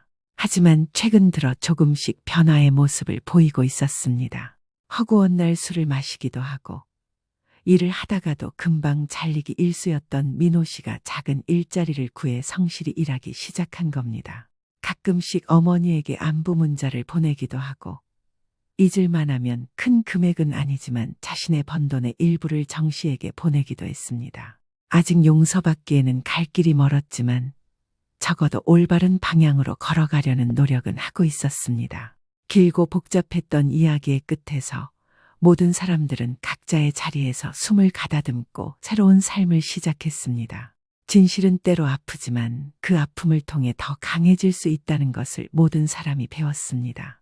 정 씨는 요양원의 창가에 앉아 마지막으로 일기를 썼습니다. 오늘로써 긴 이야기가 끝났다. 가족이라는 이름으로 서로를 속이고 상처 주던 시절도 있었지만 결국 진정한 가족은 혈연이 아니라 마음으로 만들어지는 것임을 깨달았다. 유진이와 상혁이 그리고 우리 손녀가 만들어가는 새로운 가족의 모습을 보며 나는 비로소 마음의 평화를 얻었다. 민호도 언젠가는 진정한 회개를 통해 다시 돌아오기를 바란다. 그때까지 나는 기다릴 것이다. 하지만 더 이상 맹목적으로 기다리지는 않을 것이다. 일기를 다 쓴 후 정 씨는 펜을 내려놓고 창밖을 바라보았습니다. 석양이 지고 있었습니다. 새로운 밤이 시작되고 있었습니다. 그리고 내일이면 또 새로운 하루가 시작될 것이었습니다. 진실을 찾기 위한 용기, 잘못된 것을 바로잡으려는 의지, 그리고 진정한 가족을 만들어가려는 사랑. 이 모든 것들이 어우러져 아름다운 결말을 만들어낸 것입니다. 이야기는 여기서 끝이지만 그들의 삶은 계속 이어져 갈 것입니다. 더 나은 내일을 향해, 더 진실한 사랑을 향해 걸어가면서 말입니다. 그래도 내 아들인데. 선생님, 제가 초등학교 6학년 때 선생님께서 저희에게 뭐라고 가르치셨는지 기억나세요? 잘못을 했으면 용기 있게 인정하고 책임져야 한다고 하셨어요. 그 가르침 덕분에 저도 변호사가 될 수 있었습니다. 선생님의 아드님도 이번 일을 통해 교훈을 얻을 수 있을 거예요. 때로는 엄격함이 진정한 사랑일 수 있습니다. 선생님, 이런 말씀 드리기 정말 죄송합니다만 증거는 확실히 보존하고 계시죠? 특히 휴대폰 기록이나 은행 내역은 중요합니다. 네, 제가 다 정리해 두었어요. 은행 거래 내역, 대출 신청 기록, 그리고 카드 사용 내역까지 모두 있습니다. 좋습니다. 내일 아침에 내용 증명을 발송하고 3일 내로 반응이 없으면 고소장을 제출하겠습니다. 안녕하세요. 71세 박현숙입니다. 그날도 여느 날과 다름없이 베란다 화초에 물을 주고 있었습니다. 오랜 시간 함께한 식물들이 제 노후를 반겨주는 친구 같았죠. 35년간 아이들을 가르치다 은퇴한 후 제 삶은 조용하고 평화로웠습니다. 남편과 사별한 지도 10년이 넘었고 자식들은 각자의 가정을 꾸리고 저와는 적당한 거리를 두고 살았습니다. 딸 미영이는 미국에서 은행원으로 일하고 있었고 아들 민호는 서울에서 아내와 함께 살고 있었죠. 명절이나 특별한 날에만 만나는 것이 우리 가족의 일상이었습니다. 그런데 평화로운 일상이 깨진 건 2023년 봄 3월의 어느 날이었습니다. 갑자기 초인종이 울렸고 문을 열어보니 오랜만에 아들 민호가 서 있었습니다. 양복을 차려입은 모습이 꽤나 근사해 보였습니다. 어머, 민호야? 이게 웬일이니? 전화도 없이. 어머니, 오랜만이에요. 갑자기 올라왔어요. 민호는 눈빛이 달랐습니다. 무언가 간절한 표정이었죠. 아들을 거실로 안내하며 차를 끓였습니다. 평소라면 잘 오지도 않는 아들이 갑자기 방문한 이유가 궁금했습니다. 밥은 먹었니? 뭐라도 차려줄까? 아니에요, 어머니. 사실 상의드릴 게 있어서 왔어요. 차를 마시며 대화를 이어갔습니다. 민호는 대기업 건설회사에서 일하다가 2년 전 퇴사하고 작은 카페를 운영했는데 코로나로 망했다고 했습니다. 그 후로는 공유 오피스 사업을 준비 중이라고 했죠. 처음 듣는 이야기였습니다. 가끔 전화로 안부만 묻고 지내다 보니 아들의 상황을 자세히 몰랐던 겁니다. 어머니, 제가 사실 새로운 사업을 시작하려고 해요. 이번엔 정말 잘 될 것 같아요. 그래? 어떤 사업인데? 공유 오피스 사업이에요. 요즘 창업하는 분들이 많아서 수요가 좋아요. 위치도 좋은 곳을 알아봤는데. 말끝을 흐리는 아들의 표정에서 무언가를 느꼈습니다. 오랜 교직 생활 동안 아이들의 표정만 봐도 무슨 말을 할지 알아차릴 수 있었는데 그 직감이 지금도 살아있었나 봅니다. 근데 갑자기 웬 양복이니? 무슨 미팅이라도 있었어? 네, 투자자 미팅이요. 그런데 잘 안 됐어요. 아들은 한숨을 쉬며 가방에서 서류 뭉치를 꺼냈습니다. 사업 계획서와 임대차 계약서 초안이었습니다. 그리고 이어진 말에 가슴이 철렁했습니다. 어머니, 제가 도움이 필요해요. 7천만 원만 빌려주시면. 순간 귀를 의심했습니다. 35년 교직 생활로 모은 퇴직금과 남편의 보험금으로 그럭저럭 편하게 노후를 보내고 있었지만 7천만 원은 결코 적은 돈이 아니었습니다. 그날 밤 잠을 이루지 못했습니다. 아들의 말이 계속 머릿속을 맴돌았습니다. 민호는 제가 돈을 빌려주지 않으면 이번 기회를 놓치게 된다고 했습니다. 준비해온 서류들을 보여주며 사업성을 설명했고 월 200만 원씩 3년 안에 모두 갚겠다고 약속했습니다. 다음 날 아침 오랜 친구 권 여사에게 전화를 걸었습니다. 권 여사는 30년 지기 친구로 같은 아파트 단지에 살고 있었습니다. 권 선생 바쁜가? 아니, 무슨 일이야, 이른 아침부터? 그게 어제 우리 민호가 왔었어. 사업한다고 돈을 좀 빌려달라네. 얼마나? 7천만 원. 전화기 너머로 들려온 권 여사의 탄식 소리가 크게 들렸습니다. 미쳤니? 절대 안 돼. 내가 몇 년 전에 조카한테 돈 빌려줬다가 한 푼도 못 받고 관계만 엉망이 됐잖아. 자식한테 돈 빌려주면 안 돼. 선물로 주든가 아니면 아예 안 주든가 해야지. 권 여사의 충고가 마음 한구석에 와닿았지만 아들의 간절한 눈빛을 떠올리니 마음이 흔들렸습니다. 평생을 교사로 살며 아이들의 미래를 위해 헌신했는데 내 아들의 미래마저 외면할 수는 없었습니다. 그날 오후 미국에 있는 딸 미영이에게 영상통화를 걸었습니다. 미영아, 잘 지내니? 네, 엄마, 무슨 일 있으세요? 얼굴이 안 좋아 보여요. 아니, 그냥 오빠가 어제 왔었어. 사업한다고 돈을 빌려달래. 얼마나요? 7천만 원. 엄마, 안 돼요. 오빠 그동안 사업 몇 번이나 실패했잖아요. 그 돈 다시 못 받을 거예요. 딸의 단호한 반대에 한숨이 나왔습니다. 딸은 금융권에서 일하다 보니 돈 문제에 더 냉정했습니다. 차라리 제가 조금이라도 보내드릴게요. 오빠한테 돈 빌려주지 마세요. 제발요. 알았어, 딸. 걱정하지 마. 통화를 끝낸 후 창밖을 바라보며 깊은 생각에 잠겼습니다. 아들의 말이 맞다면 이번 사업은 정말 유망했습니다. 가끔 TV에서도 공유 오피스가 뜨고 있다는 뉴스를 본 적이 있었습니다. 그리고 무엇보다 아들이 진심으로 다시 일어서려는 모습이 보였습니다. 결국 일주일 후 민호를 다시 불러 돈을 빌려주기로 결정했습니다. 대신 확실한 상환 계획을 세우자고 제안했죠. 민호야, 엄마가 돈을 빌려주긴 할게. 하지만 약속은 꼭 지켜야 해. 정말요? 어머니, 정말 감사합니다. 제가 꼭 성공해서 이자까지 다 갚을게요. 이자는 필요 없어. 대신 약속한 대로 매달 200만 원씩 꼭 갚아. 36개월이면 다 갚는 거지? 네, 어머니, 걱정 마세요. 이번엔 꼭 성공할 거예요. 은행에 가서 돈을 인출하는 순간 가슴 한구석이 무거웠습니다. 하지만 아들의 기뻐하는 모습을 보니 위안이 되었습니다. 계좌이체를 마치고 영수증을 받았습니다. 이거 잘 보관해. 그리고 매달 입금 확인되면 내가 문자 보낼게. 네, 어머니, 그런데 어머니도 좀 불편하실 것 같아서 제가 더 좋은 방법을 생각해 봤어요. 민호는 자신의 신용카드를 꺼내 보였습니다. 이 카드 어머니가 쓰세요. 매달 200만 원 한도로요. 그럼 제가 따로 송금할 필요도 없고 어머니도 편하실 거예요. 그게 무슨 소리야?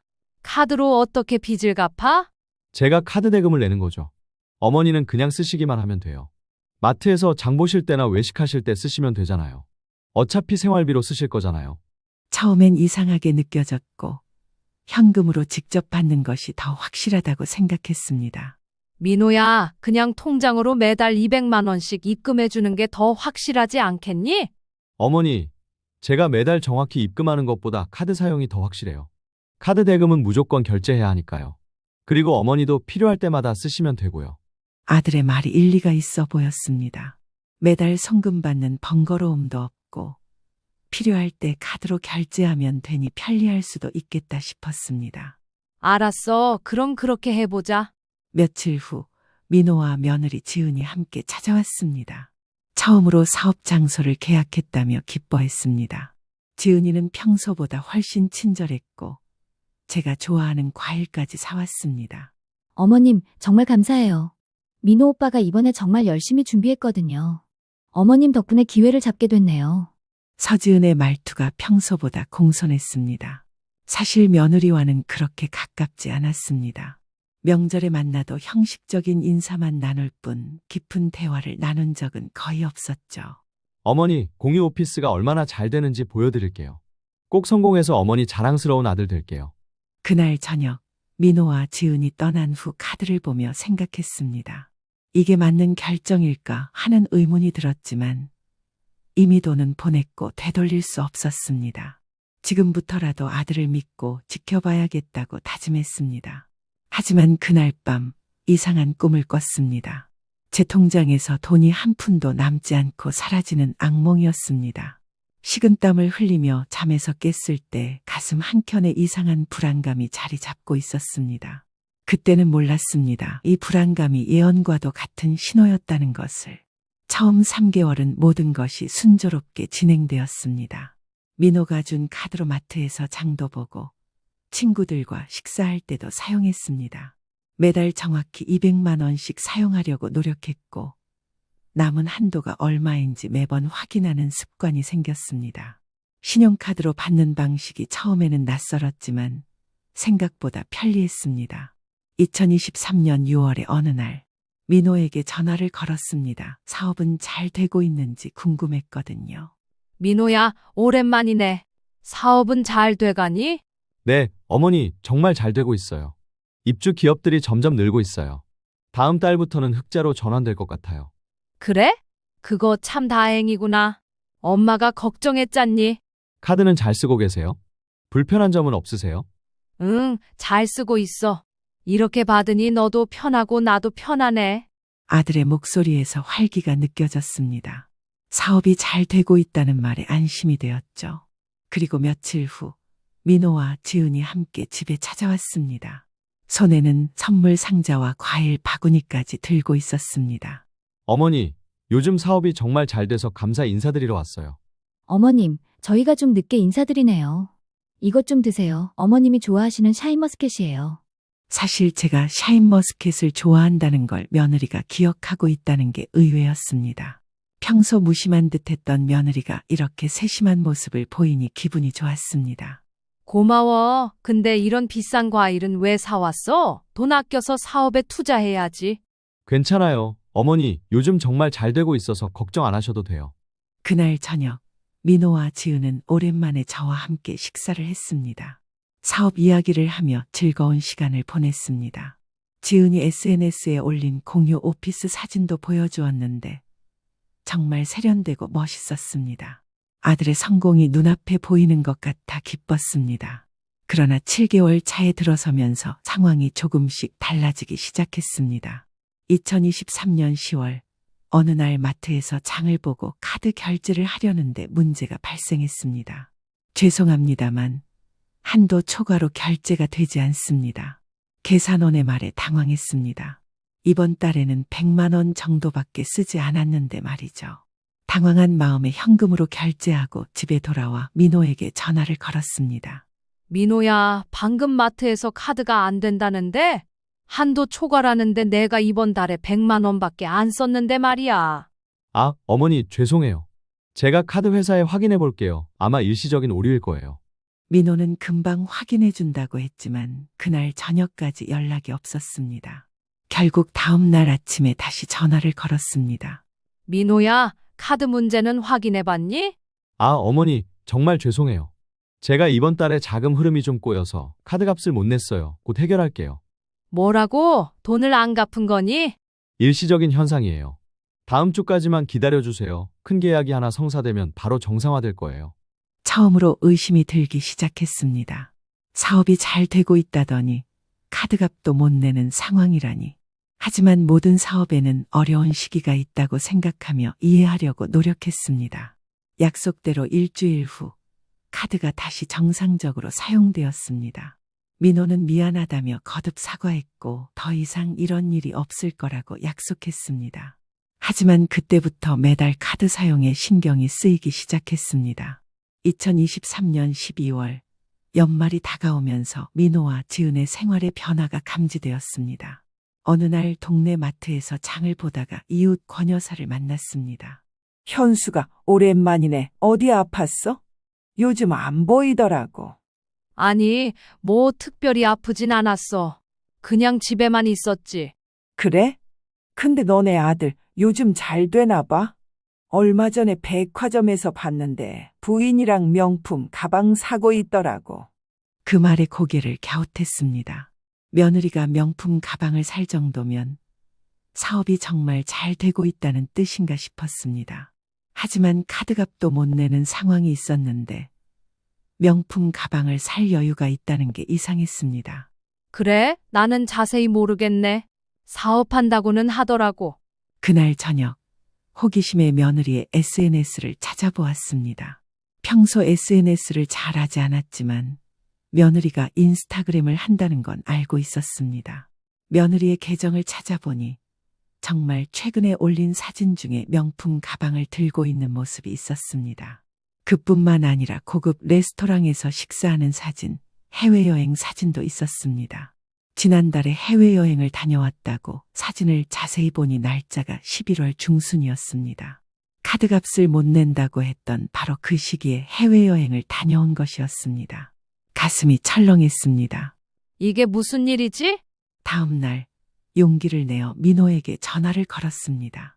민호야, 너희 지난달에 해외여행 다녀왔니? 네? 아, 그게. 네, 지은이 생일이라 짧게 다녀왔어요. 그런데 그때 카드값을 못 냈다고 하지 않았니? 아, 그게. 여행은 오래 전부터 계획한 거라 취소하기 어려웠어요.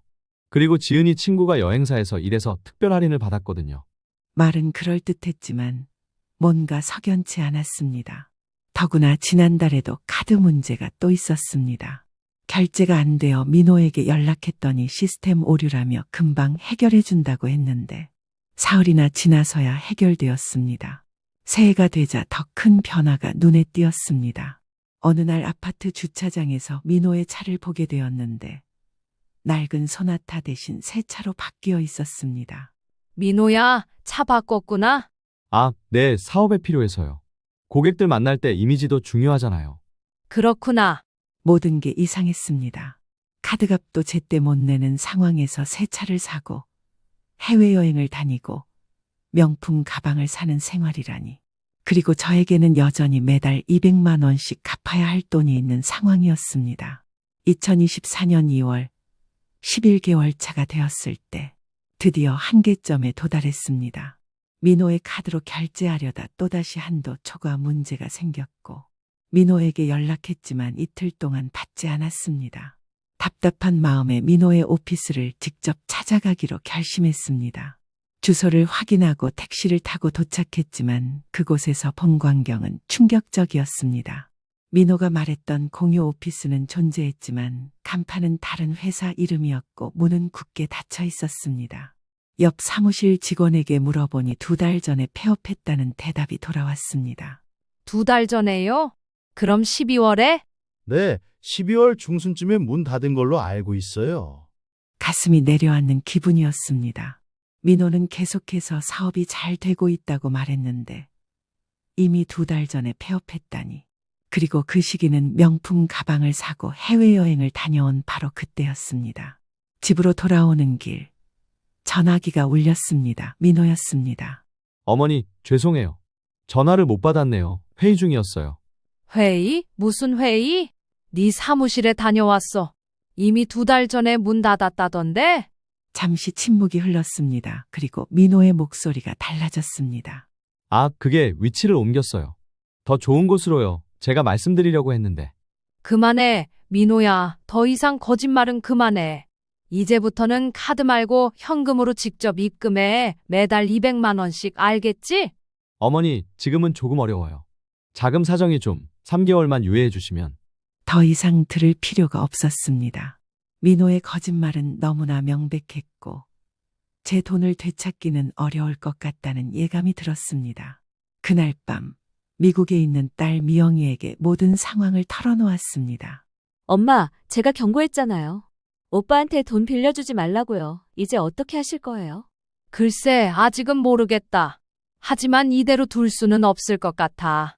그날 밤 잠을 이루지 못했습니다. 내 아들이 나를 속였다는 사실이 너무 고통스러웠습니다. 35년간 학생들에게 정직을 가르쳤던 교사로서 내 아들의 거짓말은 더 큰 배신으로 다가왔습니다. 뒤척이다 결심했습니다.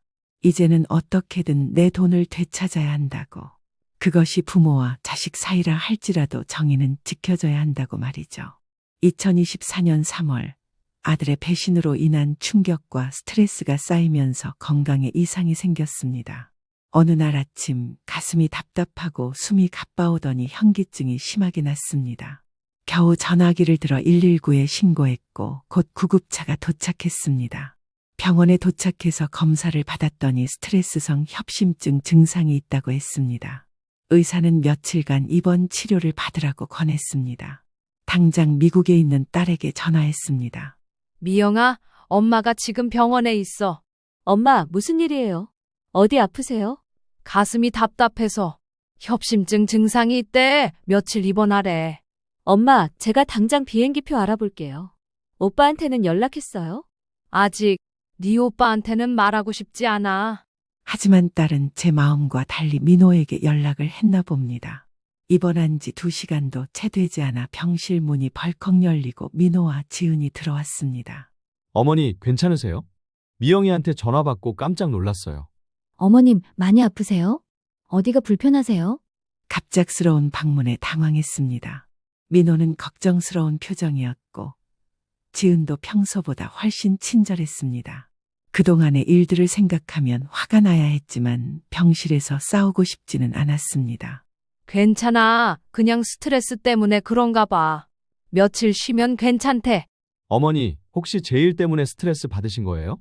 민호의 눈에 죄책감이 어렸습니다. 순간 화가 치밀었지만 가슴 통증이 다시 시작될까봐 감정을 억눌렀습니다. 이제 그만 가봐. 나 좀 쉬고 싶어. 네, 어머니, 저희가 매일 병문안 올게요. 필요한 거 있으시면 바로 연락 주세요. 민호와 지은이 나간 뒤 깊은 한숨을 내쉬었습니다. 지금 상황에서 아들을 대면하는 것이 너무 힘들었습니다. 그러나 다행히도 병원에서의 휴식은 제게 생각할 시간을 주었습니다. 다음 날부터 민호와 지은은 정말로 매일 병문안을 왔습니다. 가끔은 함께, 가끔은 따로 와서 저를 돌봐주었습니다. 평소 연락도 잘 안 하던 아들 부부가 갑자기 이렇게 자주 오니 처음에는 고마웠습니다. 그러나 3일째 되는 날 이상한 점을 발견했습니다. 민호가 병문안을 와서는 자신의 휴대폰을 두고 갔다며 제 휴대폰을 빌려갔습니다. 어머니, 제 휴대폰을 차에 두고 왔네요. 급한 전화가 와서 잠시 어머니 휴대폰 좀 빌릴게요. 아무 생각 없이 휴대폰을 건네주었습니다. 민호는 병실 밖으로 나가 약 10분간 통화를 하더니 돌아와 휴대폰을 돌려주었습니다. 고마워요, 어머니. 사업 파트너와 중요한 통화가 있었거든요. 다음 날도 비슷한 상황이 반복되었습니다. 이번에는 지은이 휴대폰을 빌려갔습니다. 어머님, 제 배터리가 다 됐네요. 오빠한테 연락해야 하는데 잠시 어머님 휴대폰 좀 빌려주세요. 그리고 그 다음 날도 또 그 다음 날도 매번 핑계는 달랐지만 아들 부부는 번갈아가며 제 휴대폰을 빌려갔습니다. 처음에는 단순히 휴대폰을 빌리는 것이라 생각했지만 점점 의심이 커졌습니다. 5일째 되는 날 간호사가 제게 물었습니다. 어머니, 아들분이 어제 뭘 그렇게 열심히 보고 계셨어요? 메모장에 뭔가 적으시던데. 메모장이요? 아니, 통화만 했다고 하던데. 그 말을 듣고 의심이 확신으로 바뀌었습니다. 민호가 제 휴대폰으로 무언가를 하고 있다는 것이 분명했습니다. 그날 밤 민호가 병문안을 마치고 나간 후 휴대폰을 살펴보았습니다. 메시지, 통화 기록, 앱 사용 내역 모두 살펴봤지만 특별한 것은 없었습니다. 하지만 은행 앱을 열어보니 이상한 점을 발견했습니다. 로그인이 되지 않았습니다. 비밀번호 오류라는 메시지가 뜨는 것이었습니다. 분명 제가 항상 사용하던 비밀번호인데 갑자기 오류가 난다는 것이 이상했습니다. 이게 대체 무슨 일이지? 불안한 마음에 병원 전화기로 은행 콜센터에 전화를 걸었습니다. 제 계좌 최근 거래 내역을 확인해 주실 수 있을까요? 네, 본인 확인 후 안내해 드리겠습니다. 본인 확인 절차를 마치고 최근 거래 내역을 확인했습니다. 그리고 충격적인 사실을 알게 되었습니다. 어제 오후 3시 27분에 인터넷 뱅킹으로 5천만 원 대출 신청이 완료되었고 승인되어 지정 계좌로 입금되었습니다. 뭐라고요? 제가 대출을 신청했다고요? 그건 말도 안 돼요. 제가 병원에 입원해 있는데 어떡해? 그 순간 모든 것이 명확해졌습니다. 민호가 제 휴대폰을 빌려간 이유, 매일 병문안을 오던 이유, 모두 제 명의로 대출을 받기 위한 계획이었던 것입니다. 다음 날 아침 담당 의사가 퇴원해도 된다고 했습니다. 상태가 많이 호전되었다는 것이었습니다. 하지만 제 마음은 더 아팠습니다. 퇴원 수속을 밟으면서도 머릿속은 온통 혼란스러웠습니다. 퇴원 후 집에서 하룻밤 쉬고 다음 날 아침 은행으로 향했습니다. 대출 관련 서류를 모두 확인하고 제 명의로 불법 대출이 이루어졌다는 것을 신고했습니다. 하지만 은행 직원의 말은 충격적이었습니다. 죄송합니다만 대출 신청 시 본인 인증이 모두 정상적으로 이루어졌습니다. 휴대폰 인증, 공인인증서, 비밀번호 입력까지 모두 완료되었습니다. 그건 제 아들이 제 휴대폰을 빌려 한 일입니다. 제가 동의한 적이 없어요. 그렇다면 경찰에 신고하셔야 합니다. 가족 간 문제는 은행에서 개입하기 어렵습니다.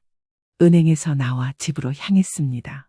집에 도착하자마자 미국에 있는 딸에게 전화를 걸었습니다.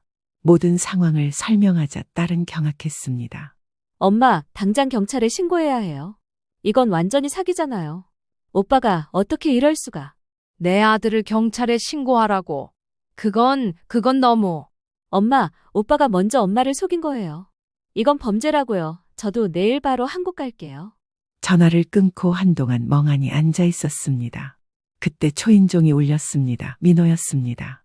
어머니, 퇴원하셨다고 해서 왔어요. 괜찮으세요?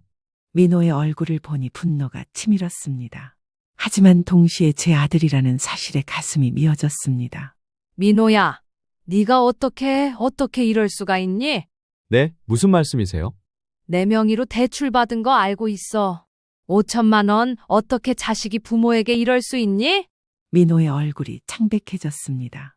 처음에는 모르는 척하더니 제 표정을 보고는 더 이상 숨길 수 없다는 것을 깨달았나 봅니다. 어머니, 그게 제가 설명할게요. 정말 급한 일이 있어서. 급한 일? 해외여행 가고 명품 가방 사고 새 차 사는 게 그렇게 급한 일이었니? 그건 지은이가. 아니, 제 잘못이에요. 하지만 꼭 갚을 생각이었어요. 시간만 좀 주세요. 그 돈 어디에 있니? 당장 돌려줘. 지금은 없어요. 투자했는데. 그 말을 듣자 모든 것이 명확해졌습니다. 민호는 제게 빌린 7천만 원도 갚을 생각이 없었고 그것도 모자라 5천만 원을 더 빌리려 했던 것입니다. 그것도 제 명의로 불법 대출을 받아서 말이죠. 나가. 당장 내 집에서 나가. 어머니, 제발 시간만 좀 주세요. 곧 큰 돈이 들어올 거예요. 또 거짓말이지? 네 사업장 문 닫은 지 3개월이나 됐어. 더 이상 속지 않을 거야. 나가. 민호는 애원하는 눈빛으로 저를 바라보았지만 이미 제 마음은 돌이킬 수 없었습니다. 결국 민호는 고개를 숙이고 집을 나갔습니다. 그날 밤 혼자 남겨진 집에서 모든 서류를 찾아보았습니다. 대출 내역, 카드 사용 기록, 그동안 민호와 주고받은 메시지들 모든 증거를 모았습니다. 그리고 깊은 밤 오래된 앨범을 펼쳐 민호의 어린 시절 사진을 보았습니다. 해맑게 웃고 있는 어린 민호의 모습에 눈물이 흘렀습니다. 왜 이렇게 됐을까? 하지만 슬픔 속에서도 분명한 결심이 섰습니다. 이건 단순한 가족 문제가 아니라 명백한 범죄였습니다. 아들이라도 잘못은 바로잡아야 한다는 교사로서의 신념이 흔들리지 않았습니다. 다음 날 아침 오래된 주소록을 뒤져 예전 제자였던 김태준 변호사의 연락처를 찾았습니다. 손이 떨렸지만 전화기를 들었습니다. 이제 정의를 바로 세울 시간이었습니다. 2024년 3월 15일 아들에게 사기를 당한 다음 날이었습니다. 아침부터 휴대폰이 쉴 새 없이 울렸습니다. 민호의 전화였습니다. 처음에는 받지 않았지만 계속되는 전화에 결국 받았습니다. 무슨 일이야? 어머니, 제발 한 번만 만나서 이야기해요. 제가 모든 걸 설명해 드릴게요. 민호의 목소리에는 절박함이 묻어 있었습니다. 하루만 더 생각해보고 결정하려고 했는데 아들의 사정하는 목소리에 결국 만나기로 했습니다. 그래, 오늘 오후 2시에 집 앞 카페로 와. 약속한 시간에 카페에 도착하니 민호는 이미 와서 기다리고 있었습니다. 평소와 달리 수척해 보였고 정장이 아닌 편한 옷차림이었습니다. 어머니, 정말 죄송합니다. 제가 너무 어리석었어요. 그래서 무슨 말을 하고 싶은 거니? 사실 사업이 생각보다 잘 안 됐어요. 초기에는 잘 됐는데 경쟁업체가 생기면서 점점 어려워졌어요. 그래서 어머니께 말씀드리기가 너무 죄송해서. 그래서 내 명의로 대출을 받은 거니? 그게 지은이가 우울증이 심해져서 여행도 가야 하고 뭔가 변화가 필요하다고 해서 저도 정신이 없었어요. 하지만 정말 갚을 생각이었어요, 어머니. 민호의 말을 들으니 점점 화가 치밀었습니다. 자신의 잘못을 며느리 탓으로 돌리고 핑계만 늘어놓는 모습이 실망스러웠습니다. 그럼 새 차는? 그리고 지은이 SNS에 올라온 명품 가방은? 그것도 다 우울증 때문이니? 그건 제가 지은이를 너무 사랑해서. 제 잘못이에요. 하지만 3개월만 시간을 주시면 모든 돈을 갚을게요. 제 친구가 투자를 약속했거든요. 또 거짓말이지? 얼마나 더 나를 속이려고 그러니? 그 순간 민호의 표정이 변했습니다. 애원하던 눈빛이 순간 차갑게 바뀌었습니다. 어머니, 솔직히 말할게요. 저도 많이 힘들어요. 사업은 망했고 빚은 쌓이고 그런데 어머니는 그냥 용돈처럼 쓰실 돈을 왜 이렇게 매정하게 구시는 거예요? 결국 다 제가 상속받을 돈 아닌가요? 그 말에 정말 충격을 받았습니다. 평생 모은 제 돈을 용돈처럼 여기고 심지어 상속까지 언급하다니 가슴이 찢어지는 것 같았습니다. 민호야, 내가 지금 무슨 말을 하는 거니? 나는 내 어머니야. 네 돈 지갑이 아니야. 어차피 저희 대출도 어머니 퇴직금에서 나온 거잖아요. 아버지가 돌아가시고 받은 보험금도 있고 저희한테는 꼭 필요한 돈이었어요. 지은이 우울증도 심해지고 애도 낳아야 하는데. 민호의 말은 더 이상 들을 가치가 없었습니다. 자리에서 일어났습니다. 더 이상 할 말 없다. 네가 한 행동은 사기야. 내일까지 대출금 5천만 원을 돌려놓지 않으면 경찰에 신고하겠어. 어머니, 어떻게 아들을 경찰에 신고해요? 세상 사람들이 뭐라고 하겠어요? 그건 네가 생각했어야지. 내일까지야, 알겠지? 카페를 나와 집으로 돌아오는 길 다리가 후들거렸습니다. 아들의 모습이 너무 낯설었습니다. 제가 35년간 가르쳤던 수많은 아이들 중에서도 가장 실망스러운 제자를 만난 기분이었습니다. 그날 저녁 미국에서 딸 미영이가 급히 귀국했습니다. 공항에서 곧바로 제 집으로 온 미영이는 저를 꼭 안아주었습니다. 엄마, 많이 힘드셨죠? 제가 옆에 있을게요. 미영아, 네 오빠가. 알아요, 엄마. 하지만 이건 오빠가 잘못한 거예요. 엄마는 아무 잘못 없어요. 미영이는 은행에서 근무하는 경험을 살려 모든 서류를 꼼꼼히 검토했습니다. 그리고 오빠의 행동이 명백한 사기죄에 해당한다고 말했습니다. 엄마, 이건 단순한 돈 문제가 아니에요. 엄마 명의로 불법 대출을 받은 건 범죄예요. 경찰에 신고해야 해요. 하지만 미영아, 그래도 네 오빠잖아. 내 아들인데. 엄마, 그렇게 생각하니까 오빠가 계속 엄마를 이용하는 거예요. 이번에 그냥 넘어가면 다음에 또 그럴 거예요. 딸의 말이 맞다는 걸 알면서도 내 아들을 법정에 세운다는 생각은 가슴이 아팠습니다. 밤새 고민하다가 다음 날 아침 오랜 친구 권 여사를 만나기로 했습니다. 3월 17일 오전 아파트 단지 내 벤치에서 권 여사를 만났습니다. 아이고, 현수가 얼굴이 많이 안 좋네. 많이 힘들었지? 권 선생, 내가 어떻게 해야 할지 모르겠어. 권 여사에게 모든 상황을 털어놓았습니다. 권 여사는 오랫동안 제 이야기를 듣더니 단호하게 말했습니다. 현수가 내 말 들어. 내가 몇 년 전에 사기를 당한 적 있잖아. 그때 내가 고소 안 했다가 더 큰 피해를 봤어. 자식이라고 봐주면 나중에 더 큰 상처받는 건 너야. 하지만 법정에서 내 아들을 고소한다고 생각하니 자식 욕심에 눈이 멀면 안 돼. 너 평생 교사로 살면서 아이들에게 뭘 가르쳤어? 잘못을 했으면 책임을 져야 한다고 가르치지 않았어? 권 여사의 말이 가슴에 와닿았습니다. 35년간 교사로 살면서 아이들에게 정직과 책임감을 가르쳤는데 정작 내 아들에게는 다른 잣대를 들이대고 있었습니다. 너 생각해봐. 민호가 다른 사람한테 이런 짓을 했으면 어땠을까? 그 사람들은 가만히 있었을까? 억울한 피해자가 되는 건 싫잖아. 그래, 네 말이 맞아. 그리고 내가 그동안 모은 돈은 노후를 위한 거야. 남편 없이 혼자 살아야 하는데 그 돈마저 없으면 어떻게 살 건데? 권 여사의 조언을 들으며 점점 마음이 굳어졌습니다. 집으로 돌아오는 길에 오래된 초등학교 앞을 지나게 되었습니다. 그곳에서 35년간 아이들을 가르쳤던 기억이 떠올랐습니다. 학생들에게 늘 행동에는 책임이 따른다고 가르쳤던 제 모습이 생각났습니다. 2024년 3월 18일 결단을 내렸습니다.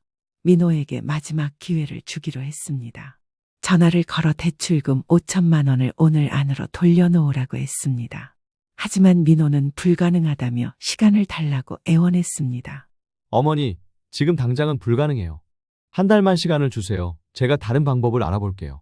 이미 충분한 시간을 줬어. 오늘까지야. 어머니, 정말 그러실 거예요? 저는 어머니 아들인데. 그래, 넌 내 아들이야. 그런데 넌 그걸 잊은 것 같구나. 오늘 안으로 돈을 돌려놓지 않으면 내일 법적 조치를 취할 거야. 전화를 끊고 딸과 함께 오래된 주소록에서 찾아낸 김태준 변호사의 사무실로 향했습니다.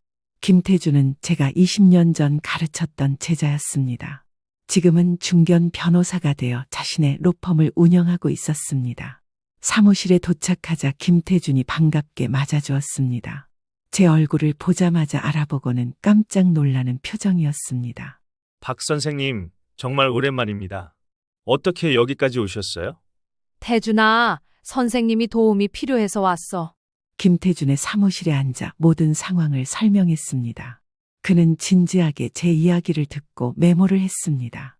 선생님, 정말 마음이 아프시겠네요. 하지만 법적으로 보면 이건 명백한 사기죄에 해당합니다. 특히 본인 동의 없이 명의를 도용해 대출을 받은 것은 심각한 범죄입니다. 그래도 내 아들인데. 선생님, 제가 초등학교 6학년 때 선생님께서 저희에게 뭐라고 가르치셨는지 기억나세요? 잘못을 했으면 용기 있게 인정하고 책임져야 한다고 하셨어요. 그 가르침 덕분에 저도 변호사가 될 수 있었습니다. 김태준의 말에 눈시울이 붉어졌습니다. 그 어린 학생이 제 말을 기억하고 있다니 감동이었습니다. 선생님의 아드님도 이번 일을 통해 교훈을 얻을 수 있을 거예요. 때로는 엄격함이 진정한 사랑일 수 있습니다. 김태준은 법적 절차에 대해 자세히 설명해 주었습니다. 우선 내용 증명을 보내고 반응이 없으면 고소장을 제출하는 순서로 진행하기로 했습니다. 선생님, 이런 말씀 드리기 정말 죄송합니다만 증거는 확실히 보존하고 계시죠? 특히 휴대폰 기록이나 은행 내역은 중요합니다. 네, 제가 다 정리해 두었어요. 은행 거래 내역, 대출 신청 기록, 그리고 카드 사용 내역까지 모두 있습니다. 좋습니다. 내일 아침에 내용 증명을 발송하고 3일 내로 반응이 없으면 고소장을 제출하겠습니다. 사무실을 나오면서 마음이 무거웠지만 동시에 어떤 결단력이 생겼습니다. 딸 미영이가 제 손을 꼭 잡아주었습니다. 엄마, 정말 힘드시죠? 하지만 올바른 결정이에요. 그래, 그런데 이게 정말 옳은 일일까? 엄마, 선생님으로서 35년 동안 학생들에게 정직과 책임감을 가르치셨잖아요. 그 가르침을 오빠에게도 보여주실 때예요. 집으로 돌아오는 길, 휴대폰이 울렸습니다. 민호였습니다. 하지만 받지 않았습니다.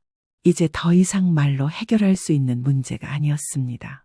법의 테두리 안에서 정의롭게 해결하기로 마음먹었기 때문입니다. 그날 밤 오랜만에 편안하게 잠들 수 있었습니다.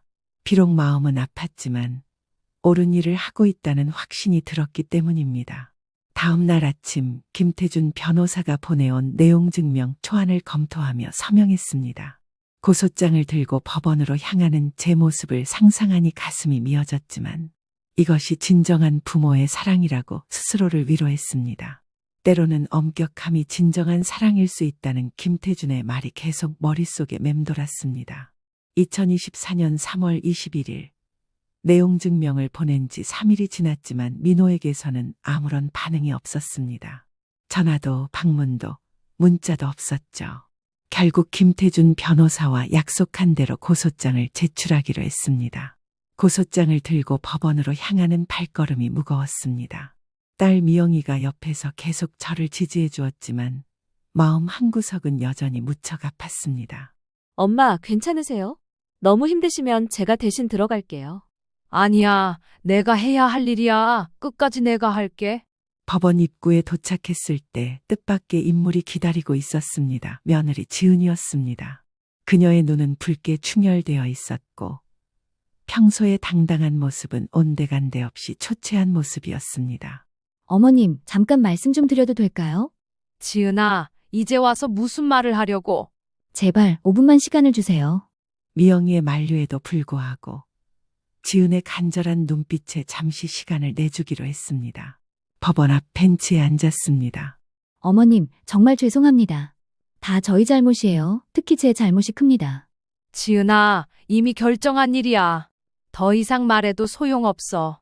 어머님, 사실 민호 오빠는 저 때문에 제가 자꾸 명품도 사달라고 하고 여행도 가자고 했어요. 오빠는 제 우울증이 심해질까봐 거절을 못했던 거예요.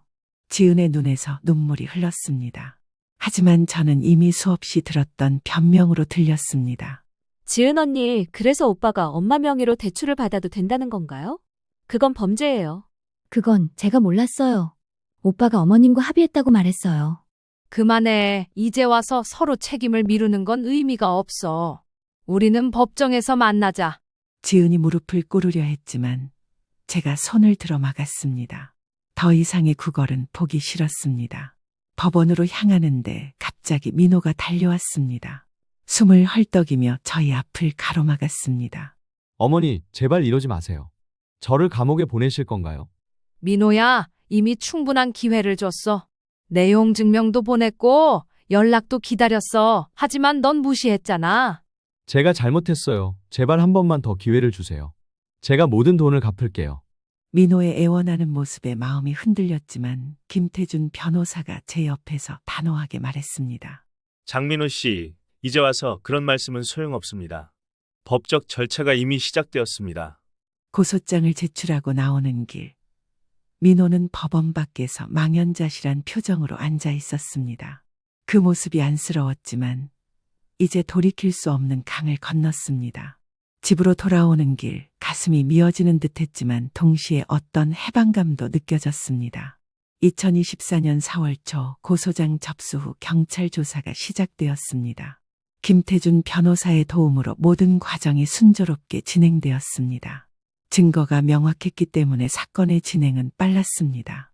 4월 5일 경찰서에서 민호를 마주했습니다. 민호는 완전히 달라진 모습이었습니다. 수척해진 얼굴에 옷차림도 초라했습니다. 법정에서 눈이 마주쳤을 때 민호는 고개를 푹 숙였습니다. 조사가 끝난 후 민호가 저를 불렀습니다. 어머니, 정말 죄송합니다. 제가 얼마나 어리석었는지 이제야 깨달았어요. 뒤늦은 후회는 소용없어. 민호야. 저 모든 돈을 갚을게요. 어떻게든 마련해서요. 그리고 제가 정말 잘못했어요. 민호의 눈에 진심이 담겨 있는 것 같았지만 이미 너무 많은 거짓말을 들어온 터라 쉽게 믿을 수 없었습니다. 4월 중순 뜻밖의 소식을 들었습니다. 민호가 자신의 새 차를 팔고 지은이 가지고 있던 명품 가방들도 모두 처분하기 시작했다는 것이었습니다. 엄마, 오빠가 정말 노력하고 있나 봐요. 지은 언니 인스타그램을 보니 명품 가방을 판매한다는 글이 올라왔더라고요. 그래? 정말 변한 걸까? 4월 18일 은행에서 연락이 왔습니다. 박현숙 고객님, 장민호님 명의로 3천만 원이 입금되었습니다. 대출금 일부 상환으로 처리해드릴까요? 네, 그렇게 해주세요. 일주일 후 또다시 은행에서 연락이 왔습니다. 이번에는 2천만 원이 추가로 입금되었다고 했습니다. 미영이가 알아본 바로는 민호가 친구들에게 돈을 빌리고 남은 재산을 정리해서 마련한 것이라고 했습니다. 그래도 아직 덜 갚았네. 그래도 엄마, 오빠가 정말 노력하고 있는 것 같아요. 이렇게 빨리 5천만 원이나 모았다는 건 정말 변하고 있다는 증거 아닐까요?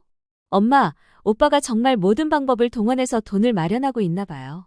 그래도 아직 남았잖아요. 그래, 하지만 이제 첫걸음을 뗀 거니까. 4월 말 검찰에서 연락이 왔습니다. 민호가 혐의를 모두 인정했고 피해액의 대부분을 변제했기 때문에 기소유예 처분을 고려하고 있다는 것이었습니다. 김태준 변호사는 이것이 좋은 결과라고 말했습니다. 선생님, 이 정도면 아드님도 충분한 교훈을 얻었을 겁니다. 기소유예 처분이 내려지면 전과는 남지 않습니다. 그리고 나머지 돈도 곧 갚을 것 같고요. 그래, 그 녀석이 정말 변했으면 좋겠어. 2024년 5월 20일 민호의 기소유예 처분이 확정되었습니다. 그리고 나머지도 완전히 상환되었습니다. 민호는 직접 찾아와 통장 거래 내역을 보여주며 모든 돈을 갚았다고 말했습니다. 어머니, 모든 돈을 갚았습니다. 정말 죄송합니다. 제가 어떻게 이런 짓을 했는지. 이제 와서 그런 말이 무슨 소용이니? 어머니, 저희 관계를 회복할 수 있을까요? 제가 정말 반성하고 있어요. 민호의 진심 어린 사과에도 쉽게 마음이 열리지 않았습니다. 한 번 무너진 신뢰는 쉽게 회복되지 않는 법이니까요. 민호야, 내가 반성한다니 다행이다. 하지만 우리 관계가 예전처럼 돌아가는 건 불가능해. 시간이 필요해. 네, 어머니 이해합니다. 제가 천천히 신뢰를 회복하도록 노력할게요. 그날 이후 민호는 매주 한 번씩 찾아와 집안일을 도왔습니다. 처음에는 어색했지만 점차 그의 진심이 느껴졌습니다. 지은이도 가끔 함께 왔는데 예전에 거만한 태도는 온데간데 없고 겸손해진 모습이었습니다. 2024년 6월 미영이가 미국으로 돌아가기 전 마지막 식사 자리에서 민호가 조심스레 말을 꺼냈습니다. 어머니, 제가 이번 일을 통해 많은 것을 깨달았어요. 돈보다 중요한 게 가족이라는 걸요. 그동안 제가 너무 물질적인 것만 쫓았어요. 그래, 내가 그것을 깨달았다면 이번 일이 헛되지는 않았구나. 식사를 마친 후 민호가 조그만 선물 상자를 내밀었습니다. 열어보니 옛날 가족 사진을 액자에 넣은 것이었습니다. 남편이 살아계실 때 찍은 네 식구의 모습이었죠. 어머니, 이 사진을 보면서 우리가 얼마나 행복했는지 다시 생각했어요. 제가 그 행복을 깨뜨렸네요. 그 순간 가슴이 찡했습니다. 하지만 여전히 완전한 용서는 할 수 없었습니다. 아직은 시간이 더 필요했습니다. 2024년 7월 제 생일날 권 여사가 방문했습니다. 현수가 요즘 어떻게 지내? 민호랑은 괜찮아졌어? 그래, 조금씩 나아지고 있어. 하지만 아직은. 그래, 시간이 필요한 거지. 하지만 넌 참 대단해. 자식한테도 단호하게 원칙을 지킨 거 쉽지 않은 결정이었을 텐데. 그래, 정말 힘들었어. 하지만 그게 옳은 일이었다고 생각해. 이제는 어떤 후회도 없었습니다. 제가 내린 결정이 비록 아프고 힘들었지만 그것이 민호에게도 저에게도 더 나은 미래를 위한 선택이었다고 확신했습니다. 2024년 가을, 저는 새로운 취미를 시작했습니다. 동네 복지관에서 아이들에게 한글을 가르치는 봉사활동이었습니다. 35년간의 교직 경험을 살려 다시 아이들과 함께하는 시간이 행복했습니다. 이제 제 마음은 홀가분해졌습니다. 자식에게 속았다는 분노와 배신감에서 벗어나 다시 제 삶에 집중할 수 있게 되었습니다. 민호와의 관계는 여전히 회복 중이었지만 적어도 서로에게 정직해졌습니다. 내 돈은 내가 지키고 내 노후는 내가 책임진다는 단호한 결심은 변함이 없었습니다. 자식이 아무리 소중해도 자신의 삶과 권리를 포기할 수는 없다는 것을 깨달았습니다. 이제 제 앞에 남은 시간은 더 이상 불안과 두려움이 아닌 평화와 행복으로 채워질 것입니다. 때로는 자식을 진정으로 사랑하기 위해 엄격해질 필요가 있습니다. 제가 내린 단호한 결정이 결국 민호를 바른 길로 인도했고 저 역시 진정한 독립을 찾게 해주었습니다. 모든 부모님들께 말씀드리고 싶습니다. 자식을 위한다는 명목으로 자신의 권리를 포기하지 마세요. 그것이 결국 모두에게 더 나은 미래를 만드는 길입니다.